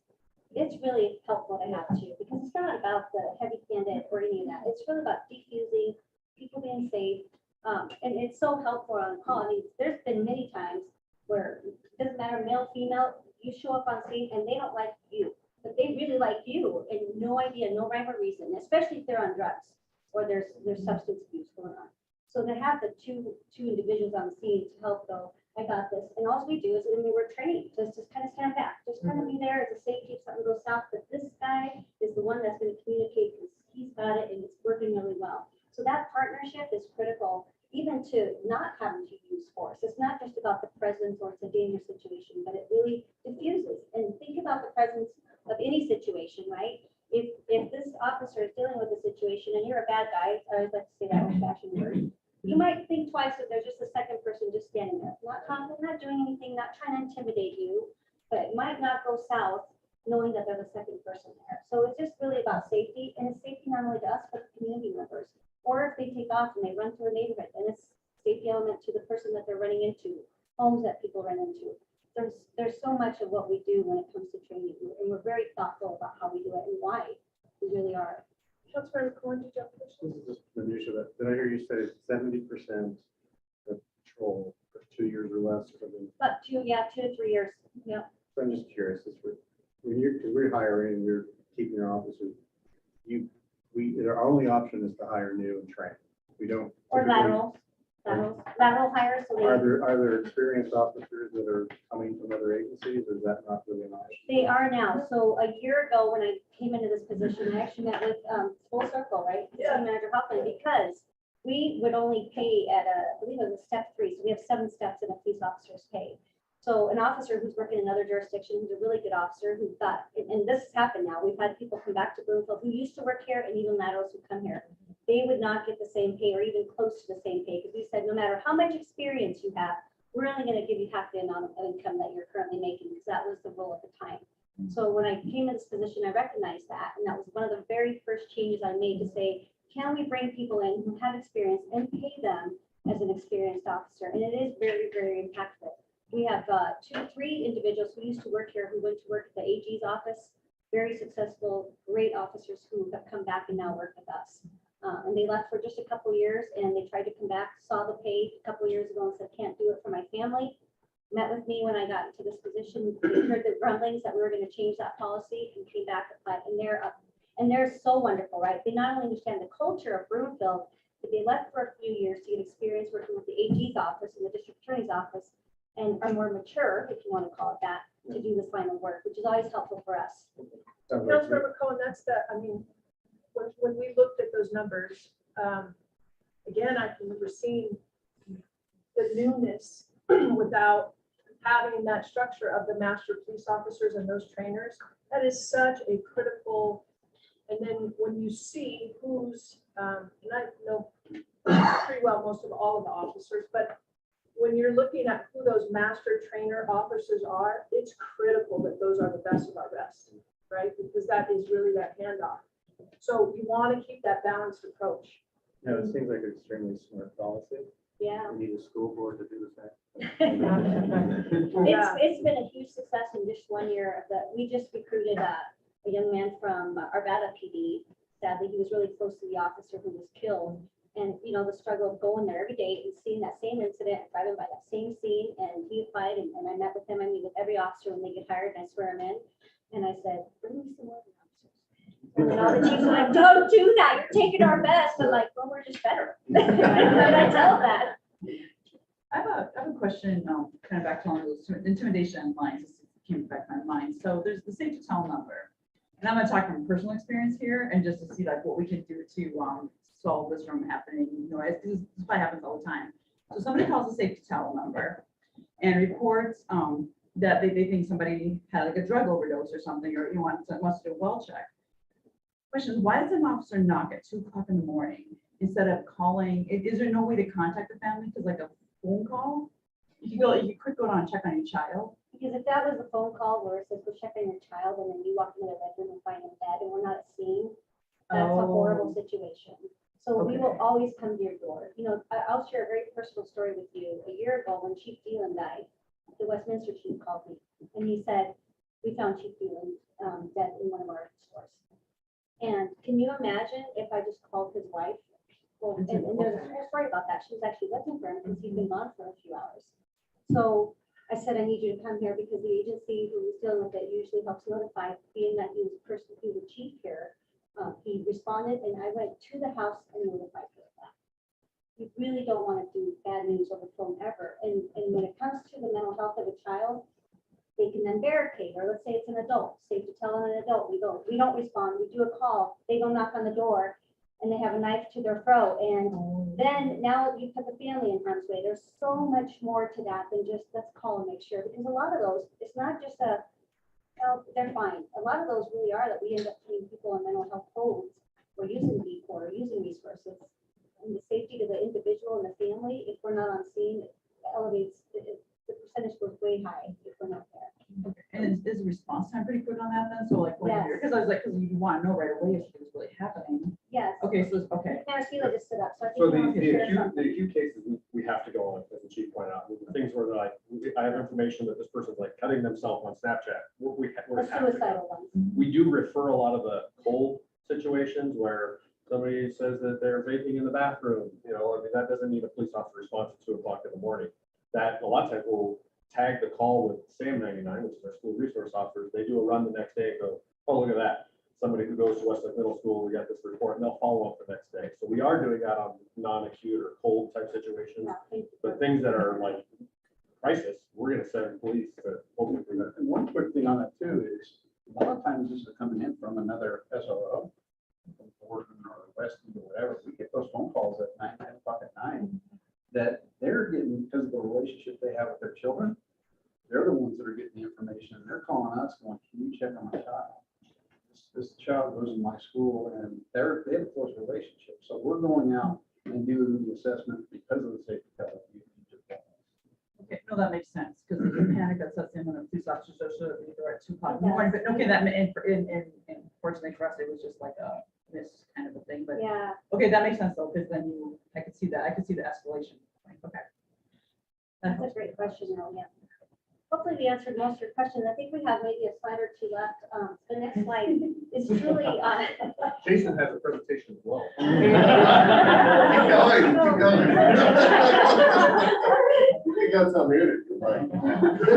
Commander Galis is gonna summarize these. The one thing I want to point out with the crisis negotiations team, different from the crisis intervention team. So one is CIT, which is the patrol officers that deal with that on a daily basis that are trained to defuse. The crisis negotiation team has specialized training as part of the SWAT team. I was a crisis negotiator for about 20 years throughout my career, and it's really at that point when the SWAT team is called out and the CNT team shows up, it's really because they want to get the data that they need from the information, the suspect. It could be a barricaded situation. It could be someone who is not tells you I'm not going out alive. The SWAT team is paged, and Commander Galis, I'm going to have you talk about all the other teams that are part of that. Thank you. I'm Novi Gillis. I'm on the patrol commander. Mike introduced me earlier. I'm excited about this because I have a lot of passion in these teams. I'm involved in almost all of them, or have in the history of my career here. I want to back up one quick step. Mayor, when you said what's working in our training, Commander Spila and I are the kind of oversight of our FTO program. So that's the training program. We have great leaders that are in that program, and we constantly evaluate that.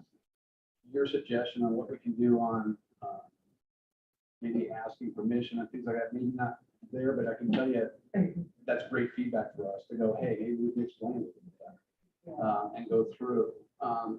To answer the question of what's working, it's not this slide, but what my colleagues have spoke about.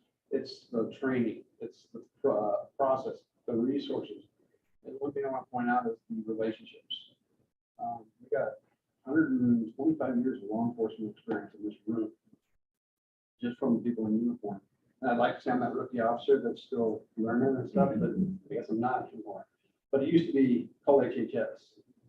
And now it's not that. It's called Dan, called Jason, called Eric Engels on the streets. And now we have that personal, professional relationship in our community that's making us great. And that's what is exciting. I didn't see that 25 years ago as closely as I'm seeing it today. And that's what's working, I think. Sorry to derail back, but we'll get onto this. So specialized units, this is the small piece kind of between what Commander Spila did and Commander Laughlin had presented. This is when it gets bad. This is a public safety incident. What I'd like to say is a crisis communication is kind of the part where we go out and deal with mental health or just a standard domestic, where people are seeking help, seeking resources, and we handle those versus a crisis conflict. A conflict is something where they don't want resources, they don't want help, or maybe they do, but it's gone to the point where it's a public safety concern, a barricade, an active shooter, things like that. So we still apply all of the training, all of the resources and things as we approach, but we assess the situation, we look at it and go, this is bigger. We have a concern for the safety of our community, so we have a different approach and we have different resources. So crisis negotiations, Chief just explained, they're trained, they're awesome. And that's what we first start with, is trying to secure the perimeter of patrol. Canines, part of that too, we bring canines out just to make sure it doesn't expand. Crisis negotiation is establishing that communication and hopefully get it back to a crisis communication point versus a crisis conflict.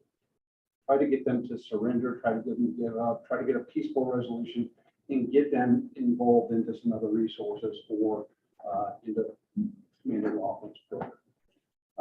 SWAT is there, obviously it's precautionary. We have a fantastic team of SWAT operators who have been through all this training as well.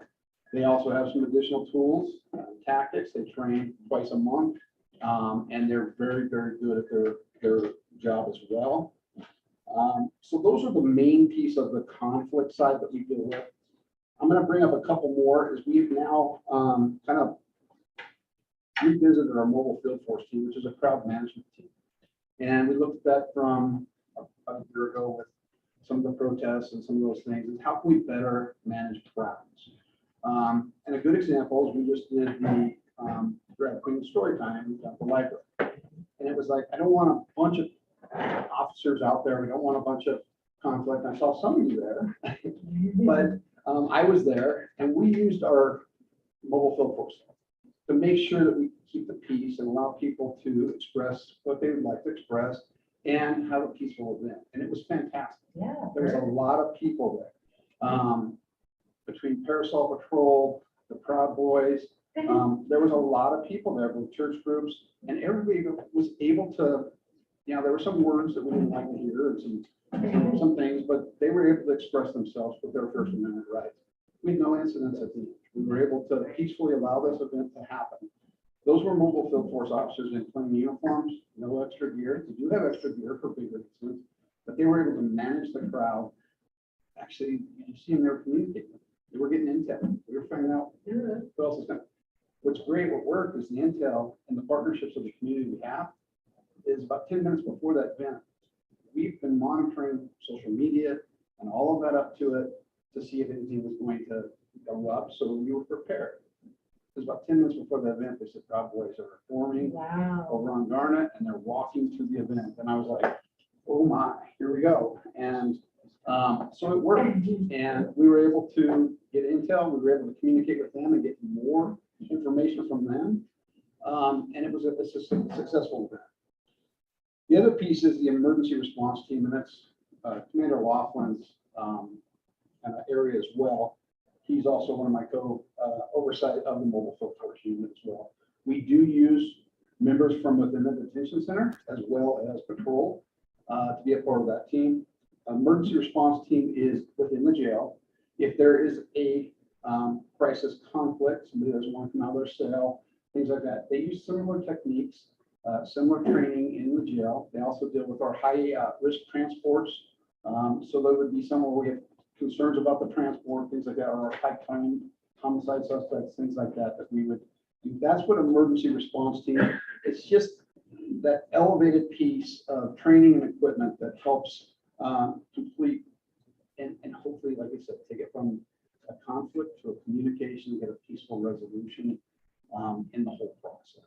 It's kind of what it is. The good thing is they wear the training and all that, most of it's there.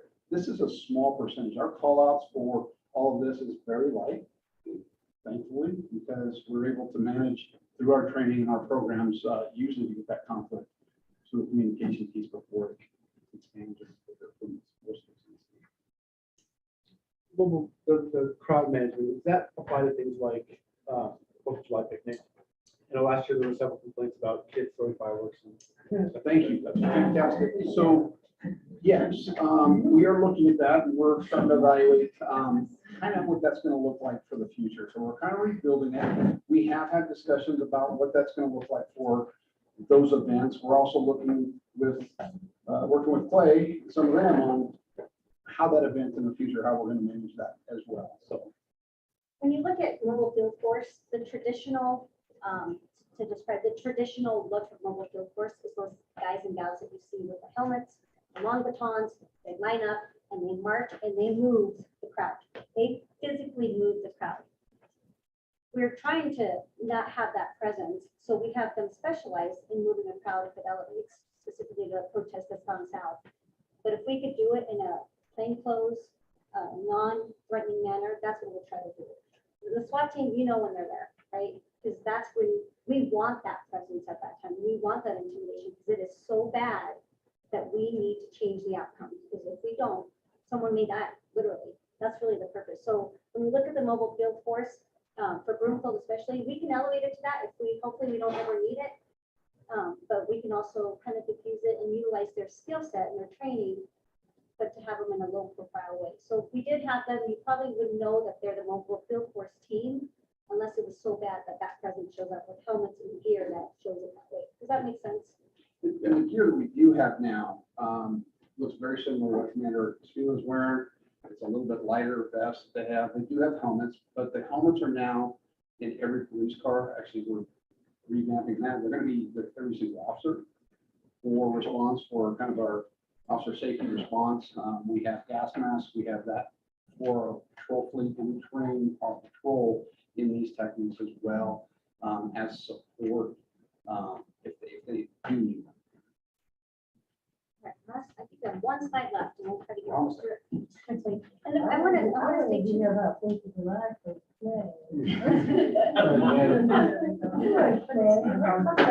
I'll add to what Aaron Davis said, because it, you know, we start working on these events about 6 to 8 months ahead of them.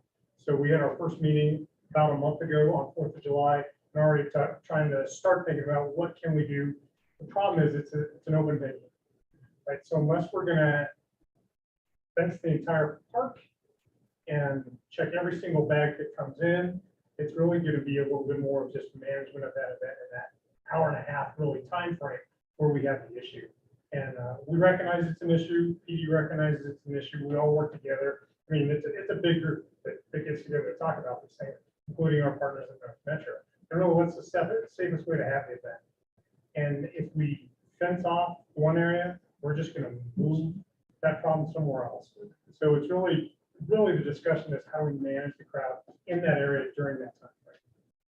How do you want community and us to assist with that? Because like, I witnessed teenagers throwing fire, you know, it was the same group of kids that were like running around in the area around the playground.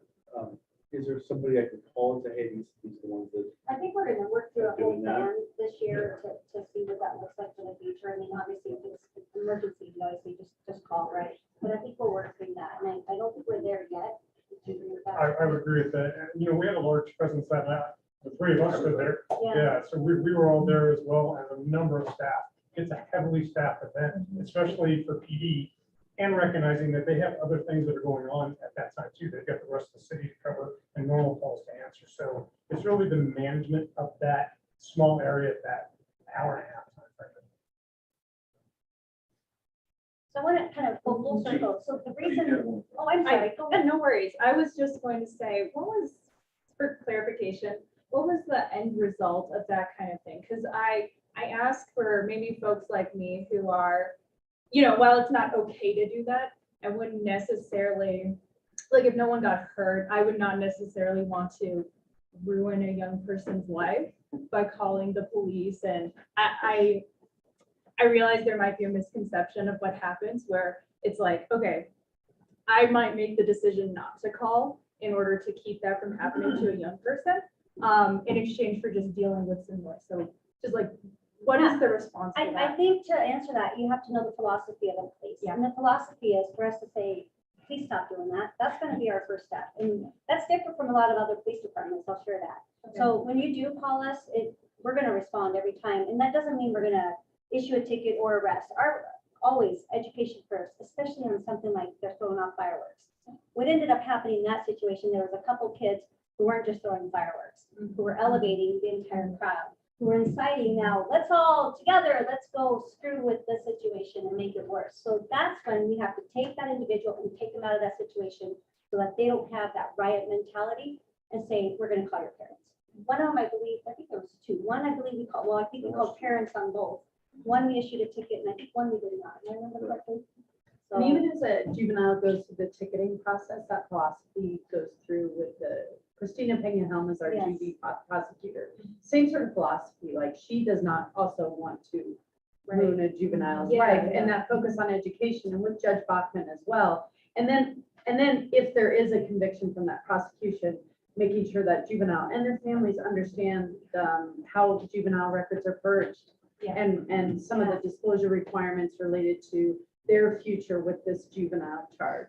So I think that philosophy that starts with that first contact with the officer continues through the entire judicial process. so That's really so- helpful. Yeah, that's really helpful. And then I just want to put into perspective of all those calls for service, that was the outcome, was that two juveniles were literally taken out of the situation and talked to by the police, one-on-one privately, as opposed to, hey, please stop doing that. They did a yeoman's job because it was, and so when we think about 12-year-olds, 13, 14-year-olds 10 years ago, those are not a lot of the 12, 13, 14-year-olds that literally that we're seeing now.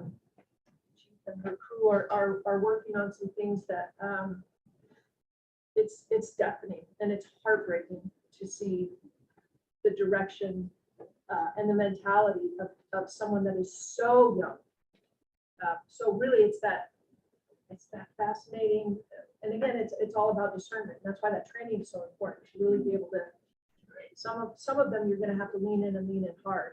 And there was a lot of back and forth, council member, about how that second one should have been handled, quite frankly, right? About, you see it from the outside without seeing what the inside looks like, so. Yeah, Well, it'll then be again, a lot of a different families approach were this year. traumatized. I'm sorry, what's that? If you remember, a lot of families were traumatized Yeah, by yeah. the actions of that unruly mob. Yeah, They felt unsafe. They felt like their children were in harm's way. So, I mean, there's that balance. right? Sure, I yeah, mean, We have to protect the greater good, and as soon as you can remove those folks from the fray. And sometimes it's just that, right? You Yeah. just taking them out of the Yeah. situation. Because for us, it's not about putting them through the judicial system, right? It's about moving them from the situation so that we keep everybody else safe. Yeah. Those were not 13-year-old kids. These Yeah. were graduates of high school and were not members of our community. They came to our event from outside that were one's kind of a college recruit Right. and an athlete. That high profile, that's where the mob kind of came with them because they were supporting him. And so, yeah, it was one, it came very close to assault one of my officers. Yeah. It was scary. So the safety of that. Yeah. So we were very selective when and how we had to adapt. I know the question of a firework. Yeah, we don't want damage to the turf. We don't want some of those, but we also got to look at the crowd and management of the safety of the crowd. And if I got a big presence walking onto that field, that could escalate it. So we have to really be strategic on how we handle that. The ones I saw by the playground, they were, I'm guessing, early teens. They're just, Okay. they were probably the I think there was smaller, more, I was focused more. the on ones that the were going up GI down the issue. field, yeah. I remember And seeing the ones that. who were really fighting it. Yeah. Those who just throwing out I know there. Red Leaf was going and some of the other areas were shooting them off too. So it's, those are good events. then you add a little alcohol in with the 17-year-old brain and key for the door, right? Yeah. I took a, real quick on fireworks, I took a, how should we call it, complaint from a citizen. And we had a good conversation, it's great, but I'm gonna throw this out. There is never going to be the perfect amount of fireworks. We're either doing too much or too little. I mean, it doesn't matter what I said to this person, we're either doing too much or too little. I can't ever hit the sweet spot. We just try, we try and educate, and when, it's like, we've been here twice and you're not getting it, we'll take your fireworks, and then if you got more in the garage, then we'll write you a ticket, but there is never a perfect amount of fireworks in Georgia. And we'll have this conversation July 5th. And the police department, I promise you, July 5th, the police department will get tons of negativity to say you didn't do enough or you did too much. I know North Bend PD took a really hard stance last year, and they were like, no tolerance, everybody's getting a ticket. Boy, did they get pushback from the community, but the community said, no tolerance, everyone should get a ticket. So there's really not a balance on that. We try to do what's right. We really do try to educate first. That's always our goal in everything we do, especially at municipal level charges, right?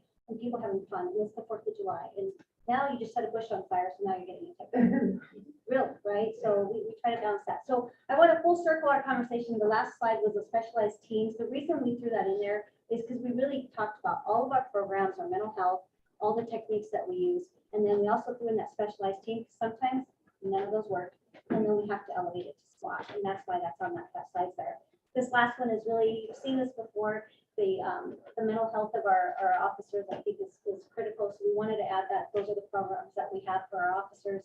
Yesterday, I want you to share that story you shared from yesterday. Do you mind? Because I think it's a great summary of mental health, just Yeah. internal story. So 25 years, mental health for kind of come full circle for us in law enforcement. A lot of times it was that way, it's tough, and we put all the bricks in the backpack when we were. But our chief now is very supportive on our wellness of our officers and our employees. We're including our families now and all those things. So in 2017, I was a sergeant up in investigations on a major case group. I like emotional. We had a homicide, in 2017 of a 4-year-old boy. His uncle used an axe and hit. It was a tough scene. We had 48 hours of my detectives on this.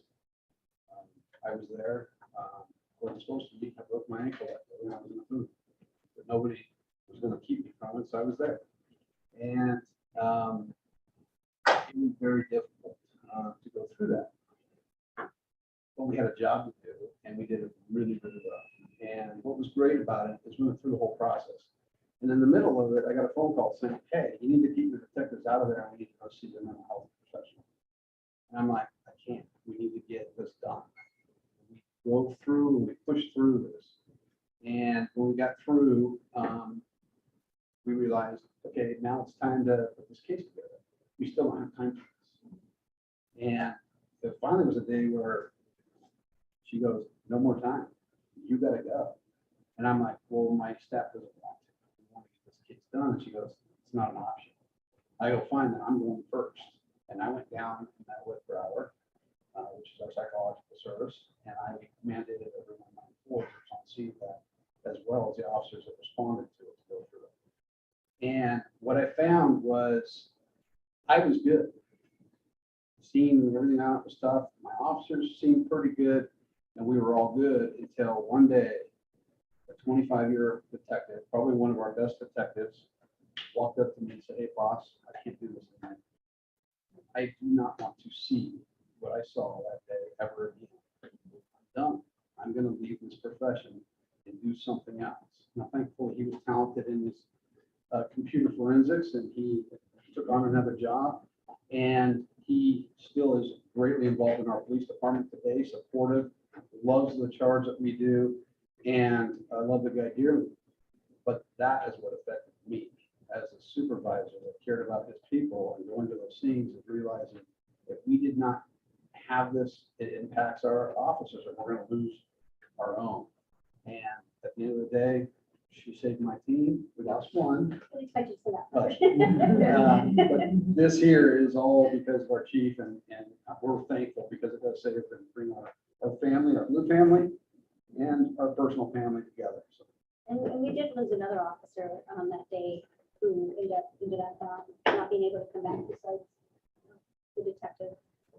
And it's really sad, and I think that's why I care so much about their wellness, because it will absolutely impact all of you. It'll impact our complaints. It'll impact every single thing that we do every day. And so we were just talking about that case, especially with kids. Anything involving kids always impacts us, or elderly, right? Like anyone who really can't take care of themselves really impacts the police force. So I have a quick question, 2 quick things. One is, was it helpful to have my experts at the meetings? Maybe I'm thinking in the future, a couple of them.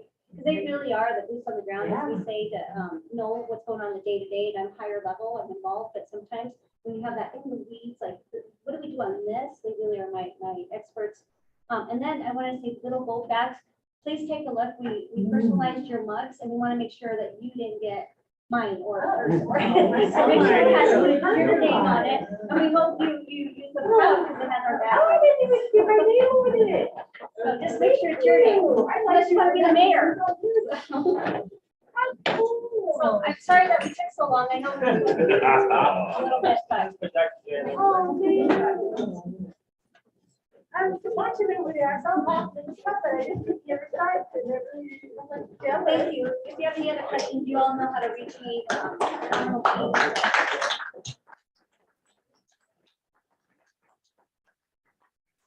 want to say before Jason comes, before Don introduces Jason, or maybe Jason's already here. so he already introduced him. Should we take the first leg? Yeah, just a little, 10 minutes, stretch your legs, go to the restroom. Okay. Yeah, here, pause. Yeah.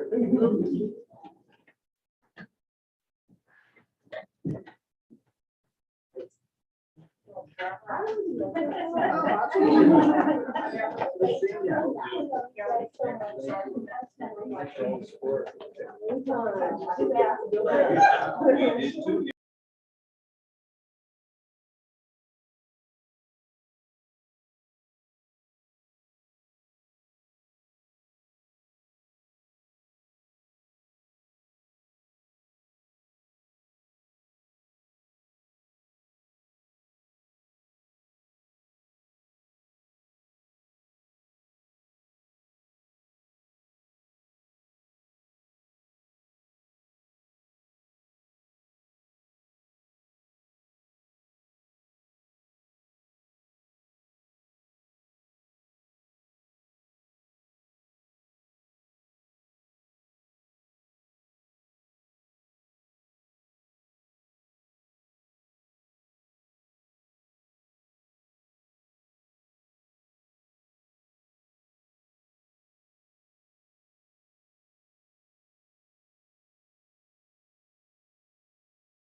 If you want to leave this world, then they know.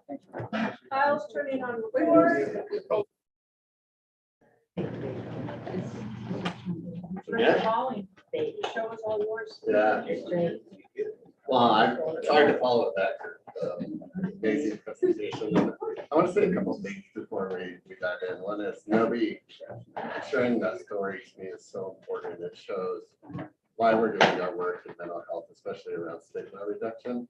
I can't follow with him to share that story 5 years ago, 10 years ago, and to have that be part of our normal conversation of where we're really trying to go with our overall approach to mental health. So thanks, Novi, for sharing that. And the second thing I want to say is you heard partnerships, partnerships, partnerships throughout that whole entire presentation. That's so true. That's the way we approach everything that we do in Brookville. Issues is from a partnership perspective. Jen's for the term is teamwork makes the dream work. That's how we approach it internally, and our partnerships with all these other departments are so important because they can't do it on their own. The same with our partnerships with our mental health partners, with our school-based systems partners, all of them. And that's what you can see used in this presentation is that really comprehensive approach with all sectors involved. I do want to acknowledge that Jen Leos is here. She's from Mental Health Partners, and you want to just briefly introduce yourself and your organization? Yeah, Jen Leos, I'm one of the co-CEOs for Mental Health Partners. We're a private nonprofit, so we're the community mental health center serving 11 counties. We serve, we really have about 23,000 touches a year to individuals.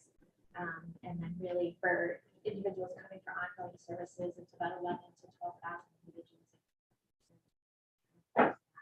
Population. So we'll talk more about it, but just as Jason said, I think we are very thankful for our partnership with Brookfield. I think just some of the programming and what we've been able to do to try to address the needs of the community and from you all and from Dan and Jason and those teams just around what really is going to be best fit and what some of the gaps are and how we can partner together to create those programs. It's just wonderful. I just really appreciate the support for us in doing that work. Thanks, Jen. Do we have the presentation? Perfect. Here's my slide. Oh, it's right there. Okay, got it. I can do it for you, Jason. I can do that. It's the, yeah, Okay. and then pointed at Pat. Jake. Is it Jake? Okay. Hi, Jake. Good morning. So Jen and I are here today to talk to you guys about suicide prevention. We're really going to go over what's the scope of the problem in Brookfield, how complex this issue is, and all those underlying factors that play into it. The fact that it's not just going to be a single approach to solve this very complex issue. The work that we're doing with our behavioral health improvement plan, but also the services that are being provided by our mental health partners in our community-based mental health centers, what's occurring in our community. And then lastly, we wanted it to be a lot more time for dialogue and discussion, because we know this is a fairly heavy topic. And so having Jen available, I think is really going to be helpful to dive into not only how do we approach it from a community perspective, but also what's going on within our service level delivery, because that comes up a lot. Just starting, what I wanted to really emphasize is that we know that suicide is a problem. It's a major problem in the United States, in Colorado, and in Broomfield, but we are not at that same level as some of the other counties in the state. So we're ranked 31st when it comes to deaths by suicide, and our rates are slightly lower than the rest of the different metro counties in the state, other than Boulder, who's just keeping with us. We did want to share with you, so we've shared this before, this is our corners data, the number of suicides we've had each year, just to give you that perspective, and then what the method behind that is. We only have 2021 data for method. Chief was trying to track down data from previous years, but you can see that hanging was primarily the method followed with gunshots. I do want to emphasize this, because oftentimes we get to the tip of the iceberg, so we hear about a suicide death, and we're really focusing on that number. This this just illustrates that it is such a bigger problem and spectrum than just overall suicide deaths.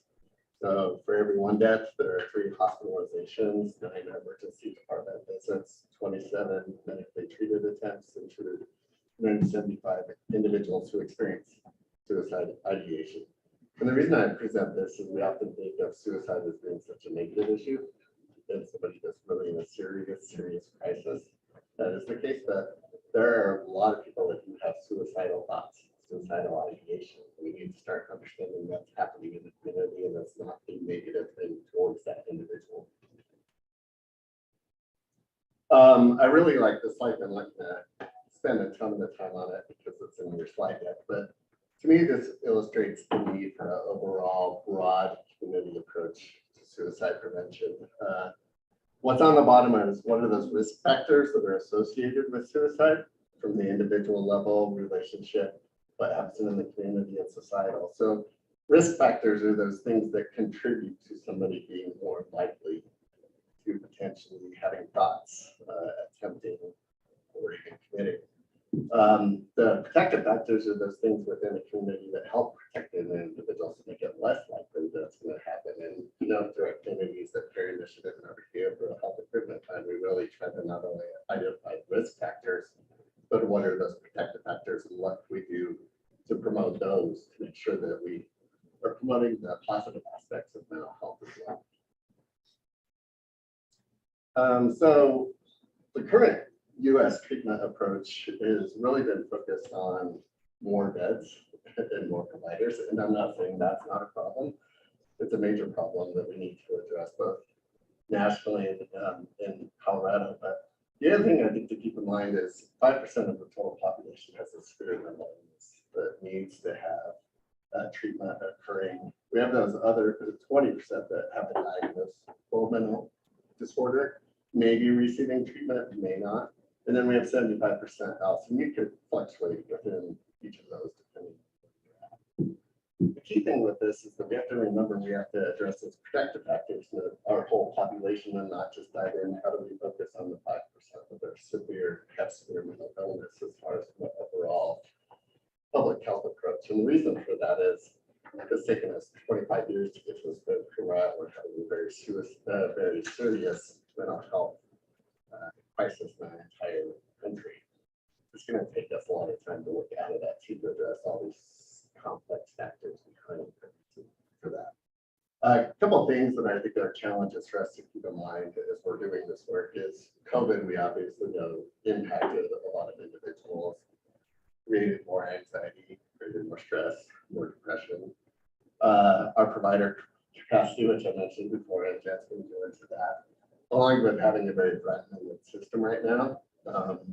And it's hard to navigate the system. That's what we hear most often from clients is getting in, and that's where that community connections and Forks really comes in, and our other community connectors is how do we not only send people, here's your referral, to make an appointment, but help get them through that process of navigating the system.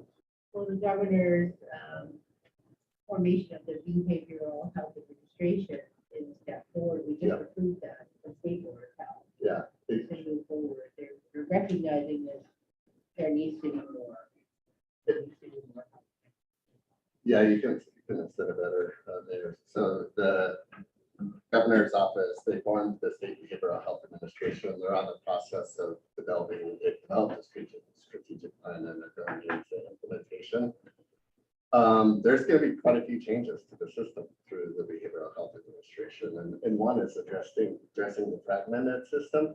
So you'll see below that Broomfield crosses multiple regions. So we have multiple managed care organizations that work with our community mental health centers and other mental health providers, from the RAIs, ASOs, MSOs, across judicial districts and school districts. And so imagine how challenging that is, not only from the provider capacity, but also from the client's perspective or from the resident's perspective. So definitely more to come on that, but it's going to take time for that behavioral health work to really take hold. I wanted to infuse this from a suicide prevention perspective, that there are definitely evidence-based strategies that are out there. This was compiled by the CDC, and the reason I think it's important to emphasize is when we think again of suicide ideation and suicide attempts, we immediately go to the individual. This talks about what are all those other underlying factors that come into place and what do we need to address it. So the fact that we're working on affordable or income attainable housing, that's a suicide prevention strategy. It just shows the fact that one of the major drivers is economic stress or major transition job losses, for example, and creating those protected environments we were talking about before. We're doing quite a bit in the supporting schools with their social emotional learning. I'll talk a little bit more about that, more intensive work that our schools are doing. And then finally, the trainings that we're offering in the community. So the fact that we could have individuals who are able to both understand mental health, recognize those that may need support, and then being able to refer them to get the appropriate resources or support. And you guys have heard all of this before, so I'm not going to go into detailed approach to this, but really what we're doing with our behavioral health improvement plan is addressing all of this. So we're supporting effective and efficient clinical care through our providers. We're trying to create early intervention opportunities where we link people up to care and how do we support that from a systems perspective. And then most importantly, how do we keep people in that healthy mental health state of mind? And so the reason we take it from that approach is it's comprehensive. We address our entire community instead of one by one approach in a siloed manner. Really focuses on our partnerships. And we're really trying to target those that are the most impacted. So we're doing a better job of looking at the data that Councilmember Cullen's point and doing more targeted interventions when we need to. So I really just wanted to highlight or pull out some of the key strategies that we have in our behavioral health improvement plan that really focus in on suicide prevention. So again, we have media campaigns that we've been doing to really just stigmatize that we don't think we're getting help if we need it. The one I like to really focus in on is man therapy. It's become a proven strategy at the CDC. It's a campaign and some people like it and some people don't, but it's really targeted towards middle-aged men that are less likely to acknowledge they want or even need care. And so getting them over that hump to be able to go seek care. And so we've been promoting that a lot in our community. Obviously, the 988 and Colorado Crisis Line. And then you can see the other things we're doing as far as stigma reduction. We have an extremely strong partnership with the two school districts, the superintendents, but also with the school operations staff. And a couple of years ago, we joined Adams 12 after we had numerous suicides within Burnsville County for a training for parents and for teachers, suicide prevention. And that included the state health department, Children's Hospital, Tri-County Health, and Burnsville Public Health, along with Adams 12 staff. And to me, that really illustrated the fact of that partnership of us all coming together to figure out how do we address this moving forward. The one thing that the school districts really do is they promote awareness, or they promote resources, I should say. iMatters is a resource out there for kids that are interested in being linked up to help. We also create awareness, or they create awareness through various programs, through signs of suicide, sources of strength, safe to talk, and question for persuasion for. And then again, when needed, we have the school assessments that occur. You can see what we're doing in the access to care. And one thing we did receive was a grant. We worked with Human Services and on this from the Office of Behavioral Health. And it was to address specifically the workforce crisis that we're facing within our mental health provider community. So this wasn't nearly enough to address the whole issue that our partners are facing, but it was enough to help offset some of that and to be able to provide resources and financial resources to keep people retain all of the high quality staff. And then again, we already talked about the community navigator program. You're all very familiar with our community connectedness programs that we're going through CTC and other initiatives. And with that, I'll turn it over to Jen just to briefly talk about mental health partners and community mental health services. you. So just a little bit, so again, Community Mental Health Center has been around for, this is our 60th anniversary. And as a community mental health center, we're safety net provider. So from babies to older adults, and then across the continuum. Doing early intervention, school-based programming, and then we have all the way through to substance use residential treatment and respite care. And we have our walk-in crisis center, airport room in Boulder, that we have our withdrawal management program, and then also our crisis assessment walk-in unit, and then we have a living room model unit there. So really that whole continuum, this is just a list of some of those. And I think, when we think specifically about suicide and just the needs there, and thinking about the triangle that you presented, Jason, it is thinking, how can we support some of that early intervention prevention? A big piece of what we do is also the training, some of the trainings that Jason presented, mental health first aid, QPR training, safe talk assist. So how can we, because we know as a behavioral health provider, we aren't going to be able to take care of all the needs. And so I think part of our approach is how can we infuse that information and education into the community so that we all as community members can try to address what some of the needs are and get people to the right care.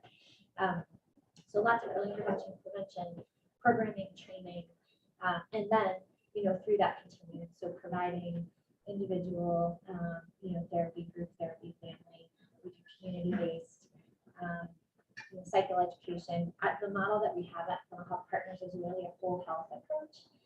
We have a behavioral health home model. We do have some integrated programs, but in the behavioral health home, so in Brookfield, right, we have a team that has peers as a part of that, peer support specialists, health and wellness coaches. That's where our nursing, psychiatry, and therapists are a part of.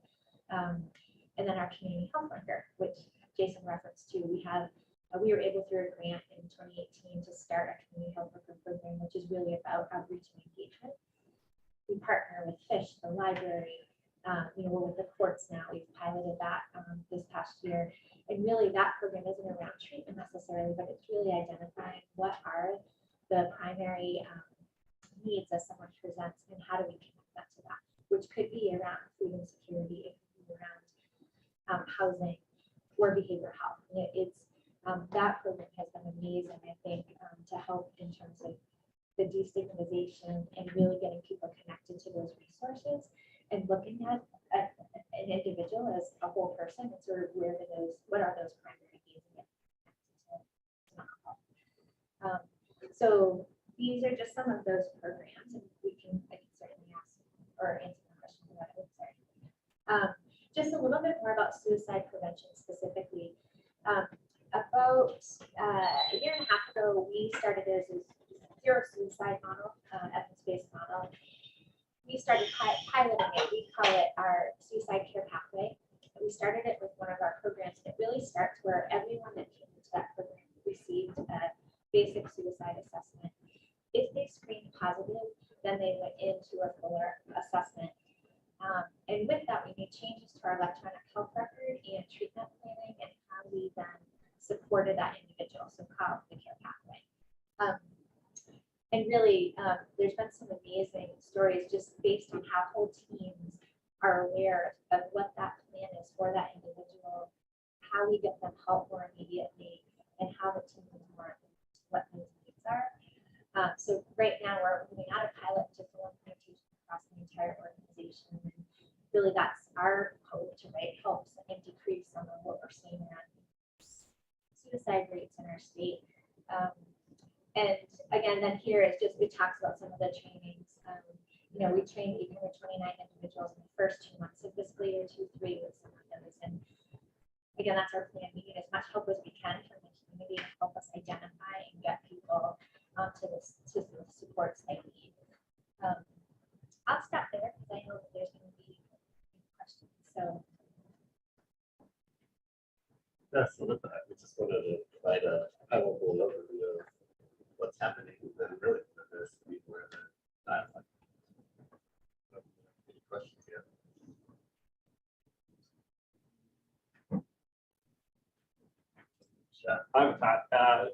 So the slide that you had, that suicide is only one outcome, was a great slide.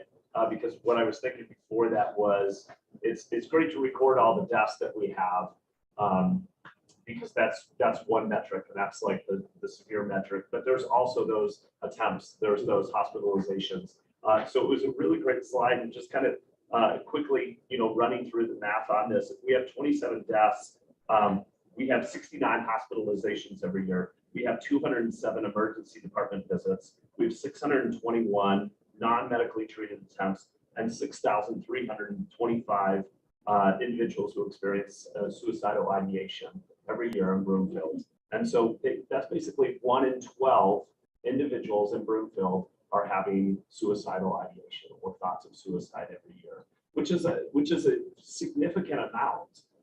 And kind of putting it on that perspective, we can say that, yeah, we're what was it, 31st in the state or something? Yeah, 31st lowest rate. But it's still an issue that we have here. And I would turn to the Mayor Pro Tem. Years ago, we had been talking about the need for mental health care. And I had told, we had looked at a book that former council member Liz Lavins shared with me and read through it. We were having a conversation.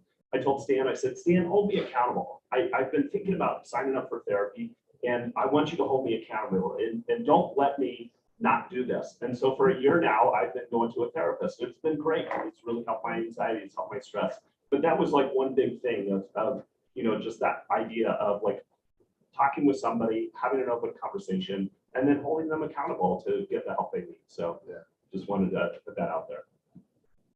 Yeah, great point around how large this problem actually is within our society. And I would just, to your point, Colorado is we're in the top 10 as far as overall suicide deaths. So you multiply that out across Colorado. There's a lot of research trying to figure out why Colorado. Secondly, then you have Broomfield and where we stand compared to the rest of the state. And that's just to show where we're at, but that doesn't mean that we don't have to continue what we're doing, which is again, tackling this from a community-based approach. Every national presentation I go to, or even mental health partners brought in this amazing presenter on youth suicide, a researcher out of Minnesota last year, emphasized this has to be a community-based approach. You have to really tackle what are those main drivers, potentially be in that situation where they may have a suicidal thought or go to the point of attempt. So couldn't agree with you more, Councilmember Schaaf, and that's why we're continuing to do what we do from that population-based perspective. So you mentioned the fragment system. And the mayor mentioned the governor set up the department to hopefully address some of that. How long do we expect that to take? When I first moved here, right out of law school, I was on Medicaid, and my older kids all had varying degrees of mental health issues, various things. And we were medicated, and it was very tough to get services. With respect to your part of your group, we actually went to your thing and getting appointments, time between appointments. And then later, even with private insurance from my employer, it was still, all three of my older kids had various different levels of care, and there was suicide attempts in there. Just navigating the system was almost a full-time job of keeping track of everything. What is being done? Is the governor's proposal going to help? Yeah. And I say that, and actually one of our board of health captains said the same thing. I'm a fairly well-educated, now fairly fluent, and I have difficulty navigating the system. I can't imagine somebody, a single parent with a full-time job, doesn't know where to look, type of thing. Yeah, I'll give you my perspective and then turn it over to the expert. He knows a lot more than I do, but I think Dr. Morgan Medlock, who's overseeing the Behavioral Health Administration, is coming at it from the right approach. So she took it from let's get to the root causes of what's going on with the system. And that wasn't just talking to providers or only talking to elected officials. They really brought in people that were receiving care, people that weren't, and what were the issues there. That was one thing that really fragmented care, and then the ability to deliver the services when needed. One way they're trying to tackle the fragmented system is to align all of those managed care organizations to have one or two managed care organizations for the state, and trying to get better alignment with Medicaid with the reimbursement thing. The challenge we had in Broomfield is we have Community Reach Center and we have health partners, so two main community and also our providers. But our RAY system is set up that we're in a different region. And so our RAY is mental health partners at Jefferson County. Adams is a part of that. And so the ability again for Medicaid reimbursement across RAYs was a challenge that we heard about and something that We actually had to deal with that because, we live in Adams 12. But even within that, my youngest, my little kids attended school at Rocky Mountain Elementary School because my mother-in-law was a teacher there, so it was extra support. But for him to receive care, so for us to receive care with Medicaid, it was through not partners, but for him, because of the school, it was Community Reach. Yeah. And trying to navigate it was just so confusing and so complicated. Yeah, I would say, so I'm sorry that was an experience. We hear stories like that, and I think it's, it's been one of our, foci around how do we really try to help streamline and navigate that. It's numbers that we watch all the time around days to access, days between, the assessment, first appointment, psychiatric days. And and there's a piece to that. But I think in regards to being the health administration, right, some of those large contracts are going to be streamlined. I think the trick is that Medicaid isn't a part of that still. Now, as Jason said, they're trying to align better, and Medicaid is still separate. And so is commercial insurance. So I think there's things that will help with the state programs, contracts, crisis program, the substance use which is that MESO program, and then just the general contract. That will absolutely help. I think they're trying to figure out the regions to align.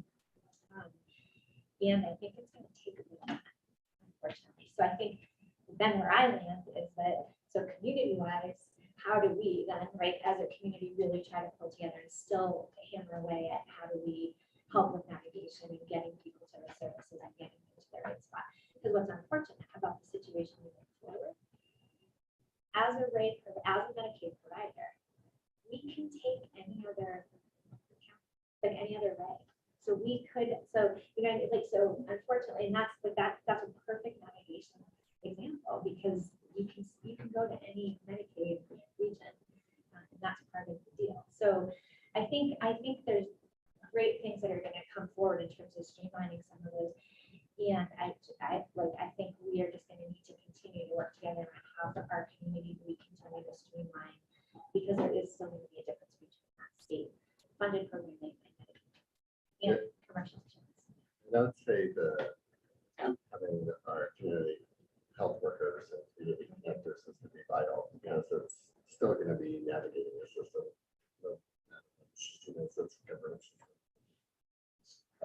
challenges. But with that, I think there will be help specifically on the public side. I think the private side is going to be, we have to wait and see what this looks like through the BHA and then connecting people up to helping them get in for appointments at a private behavioral health center might be new challenges that they face. Okay, so I have a question more based on, I don't want to just hone in on one specific population, it's like I kind of want like a general, like how this apply to other groups too, but for school age population.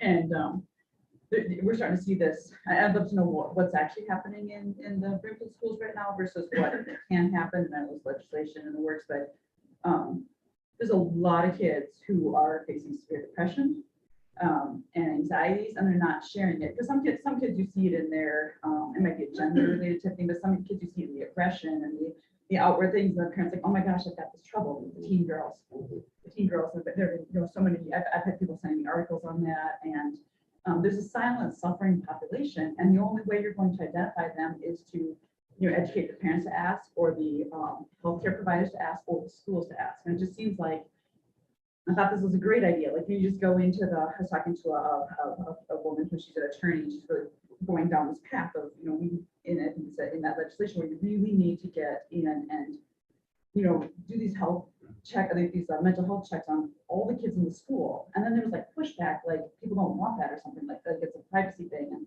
I'm just curious, like what's actually being done and what your thoughts are on, because I would love nothing more than to have, have the screen come back and say, like, if they say like, hey, we have a little bit of a concern here, and then you go in. But I know they do it at the well checks, but it's because there's a bullet point like it's school districts conduct risk assessment. Is that a wish list or is that really happening? So it is something that's done within the school, but I think what you're talking about is the ability to do universal screening, right? And that's one thing that is actually effective. If we could have universal screening for identifying individuals. The issue right now that's happening with that specific piece of legislation is they want to align it with iMatters, which is the current program that's out there as a referral source. So you screen and refer them to iMatters. And that the intensive counseling is the cost of doing that. And to me, I get the idea and the support of having something that's statewide to do that. And so I think that's part of the policy discussion for you guys is what's the likelihood of that going through? Is it something that energy and efforts behind? But what I'm hearing right now from our lobbyists is that this one that's so big right now, we're not sure they're gonna have the funding to be able to support it. Well, along these lines, it's like you don't need. I wish they'd like divide the tape. I heard that the other day, but it's like just let the parent know. Yeah. Like something to the parents to say like, hey, here's something, because there's things that you can do without. I mean, it's just that alerting, because there's when you see something visible versus the invisible suffering that's happening. That's where the screenings become so. Even if you don't refer, even just to know is is important. The second part of that too is once you do screening, we find to be able to get services. So we've talked about some of the provider challenges right now that it's going to take time to come out of this COVID to get our provider capacity back up. But I think it's important for us to keep in mind that the schools don't have specifically those necessary resources to do this.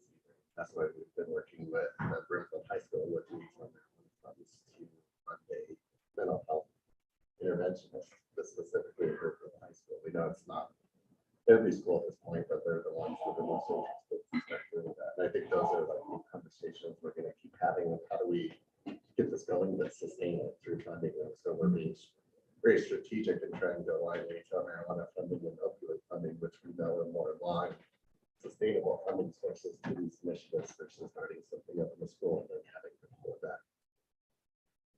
And then outside the student, so then that's that focus on that most of that preteen teen population. But then is that the looking at what the numbers is that the most critical population, or is there like more? Are there other groups that are? Is it just every? Is it? I mean, it's. Yeah, no, I would have a comment. You answer first, but I've got a thought on that. Okay, all right. So just, I mean, I think there's different age, you can see it, they have research that says about when things start to show, right? So anxiety, when depressive symptoms, when somebody's, and I think in terms of depression, it's really that preteen, teen, but it is starting. Like and what we know, right, with anxiety is that the longer any of us struggle with anxiety, that often leads to depression, right? It's hard to stay in a state of anxiety for long periods of time. It can lead to depression. So that's why I am with you on the schools, I think, and for the community education, right? The earlier we're able to identify and screen, it's part of your whole health, right? I love it when I bring my teens, I have 2 teenagers to the doc, they go through, the PHQ, the A, so the adolescent one, and they're screened in as part of whole health, right? It's not a separate mental health thing. And so, I think we're seeing that some of the symptoms manifest earlier and earlier. And I think that's why the intervention in the schools and our health systems and at home is absolutely going to be super important for the quiet suffering. And then your other question, it's not just a group issue and problem there. This is across all of our age groups. And what we know are there are certain populations that either are more likely to kill themselves versus other populations that will attempt. So males, for example, are more likely to actually complete suicide versus females that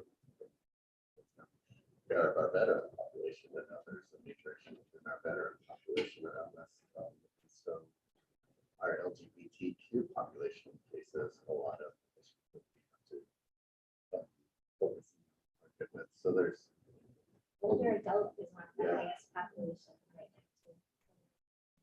now. For the older adults, you know, is that, their method of pain management and their method of trying to deal with do we know why?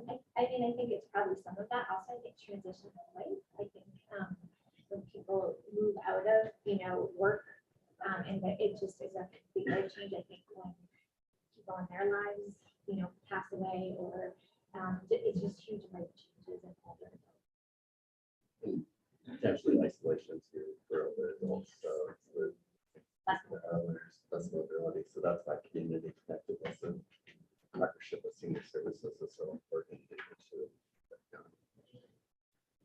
It's definitely an issue that's near and dear to my heart because as a veteran, and as a teenager who found himself in that category, fortunately was not successful, but I found myself in that category. Veterans, 2.5 times greater suicide rate than the rest of the country. Like you said, males are more successful, but there's a problem across the board. It'd be interesting to see that breakdown of those numbers, like how many of them are veterans, because they are all different age groups in Colorado compounds because it's a high suicide rate anyway. But the veteran population, there's 200,000 vets in the Denver metro area.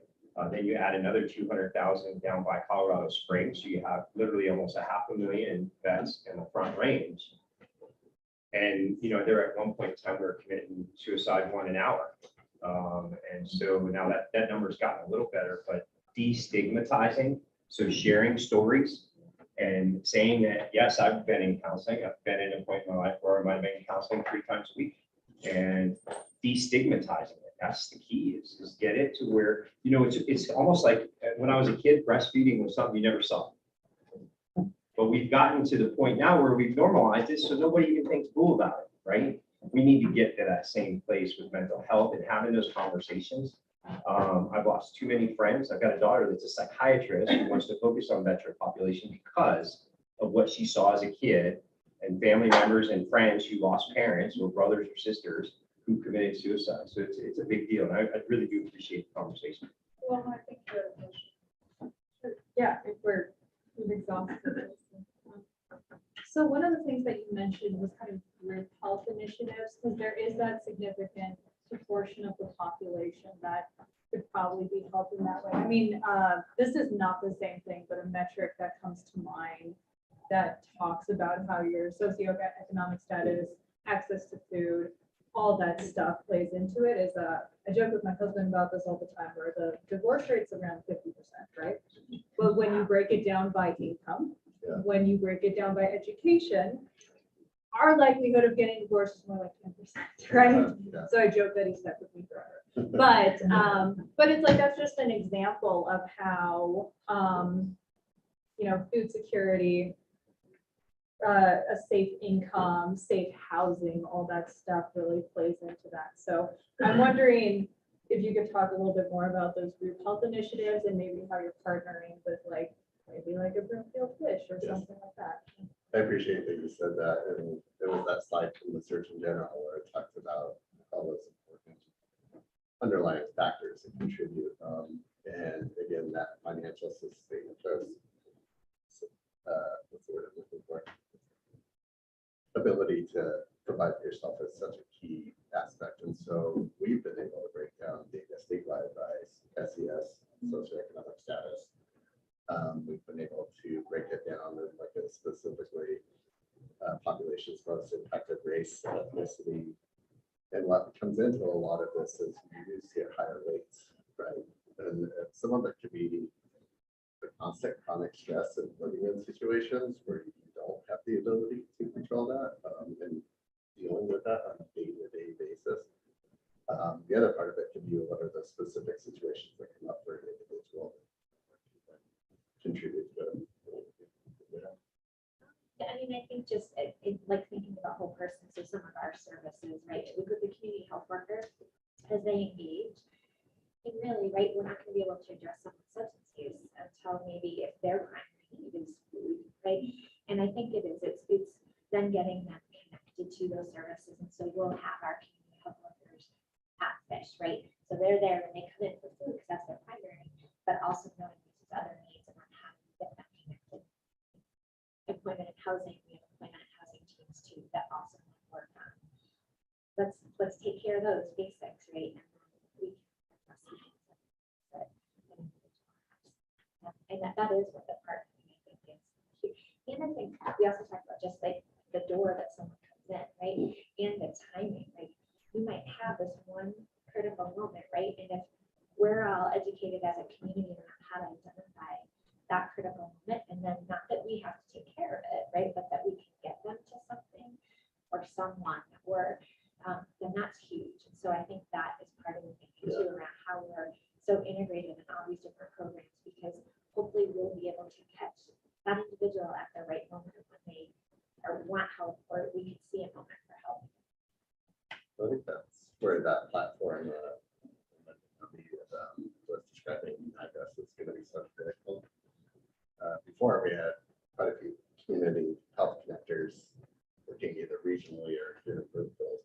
The challenge was connecting up to do that case management, care coordination, and Unite Us provides that platform. So once somebody's referred in, we could connect that individual to Fish, and Fish is able to get back to us. And so trying to provide more of that holistic, no long door care versus somebody coming into human services, goes through a SNAP process or Medicaid, and then we have to send them up to WIC. Having that become more of a seamless process behind the scenes. Great question. One more question. Yeah. And this one I don't know if you have the answer to. Like, I think within the data of, for instance, like the start, I recognize that might be like kind of personal to the families, but where the suicides actually happened, were those individuals, did somebody know they had a mental health issue, or what in the like past wasn't, were they getting help, or were they like just completely overlooked? Was it like, is the treatment, I guess the question is like, if you can identify these individuals, is the treatment effective, or is it like, because like the identification is so important, but are other people, I don't know if you need to look at the data to see what this is. Yeah, I could do that. Can ask our state contact if they. Like, what are we, because those every life is like, you missed an opportunity. I'm just thinking. from Well, I that think that's where zero suicide comes in as well. Right, yeah, and I think, just how to, if someone, and it's a good point, right? So, and that's part of the issue, it has someone engaged in treatment or not. There's this crazy stat through mental health first aid where someone can be identified with a mental health disorder, and it on average is taking 10 years for someone to. And so that's the number we got to break down, because that's going to have the impact. So I think, I would imagine some of the individuals from the Brookfield community that completed suicide were engaged in treatment, and I would imagine some were not. I think it's that whole angle, every angle, how do we help support? And that connection is different for everybody, right? Like we talk a lot in health first aid about, connecting through your faith-based community. That can be such a social, like we talk about social support connection. Is it through their primary care physician? Is it through their school counselor? Is it through the mental health center? Is it through, wherever it is, but just that connection and feeling like there is a support and an avenue to get the help. So it's a great question. I know at many mental health partners, when we have a client that completes suicide, we do a whole critical incident analysis, and we really look into what as a system, like where could we have done better? What happened in that situation? And are there workflows or training or processes that we can improve on to try to help support somebody? I'll be respectful of everybody's time. We appreciate the ability to come and talk to you about this. If you have any additional questions, let us know.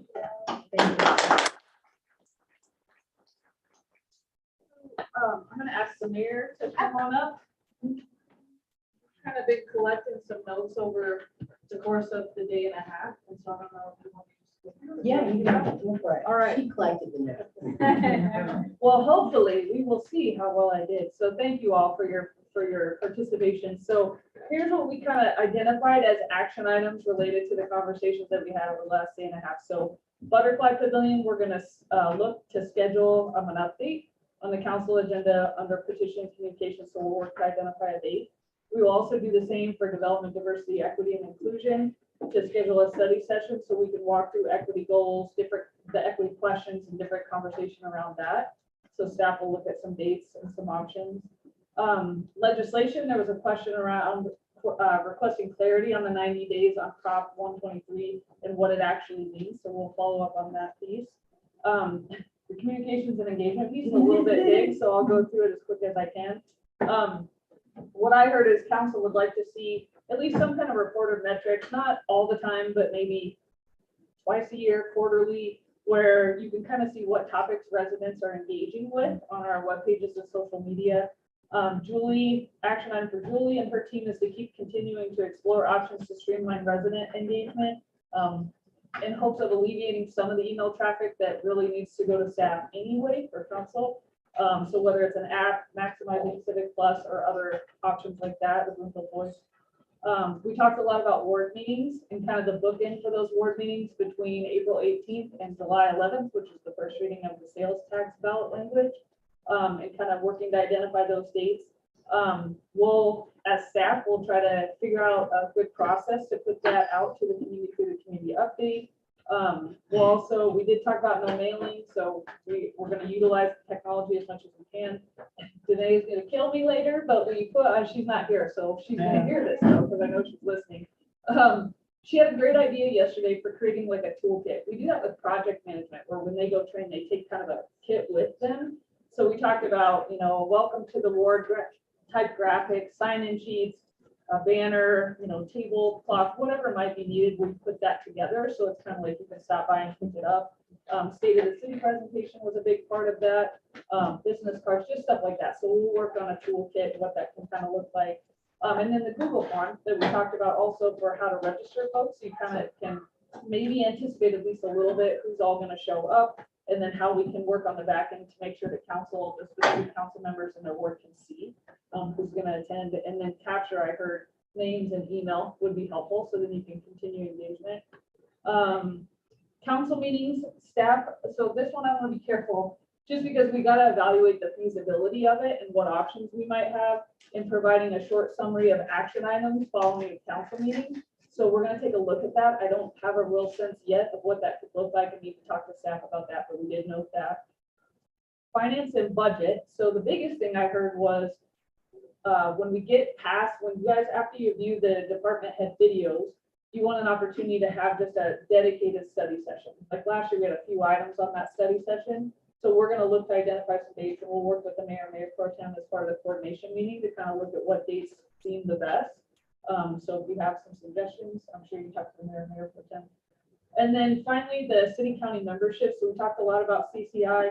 The action items I heard for that was council was going to continue that discussion, kind of what is best for Broomfield, what does that time commitment look like for council and for staff, but then also the value add for Broomfield is kind of what I heard the discussion would be. And then council potentially may decide to invite CCI to come meet with council about what they offer. So that was very comprehensive. Thank you for, and but there's one other thing with, in terms of our travel and training budgets, we decided that we were going to continue to be able to use what we have, but ask others if we are running short and try to use up the pot of money that we have between ourselves before attempting to raise the budget. And I'm selling my dollars to the highest bidder. And that's what Mayor Pro Tem is gonna do. You have to watch Dan's car. Oh, no, it's higher than that. So anything else? Did we catch it all? Any other additions, omissions, corrections? All right then, well, look at us.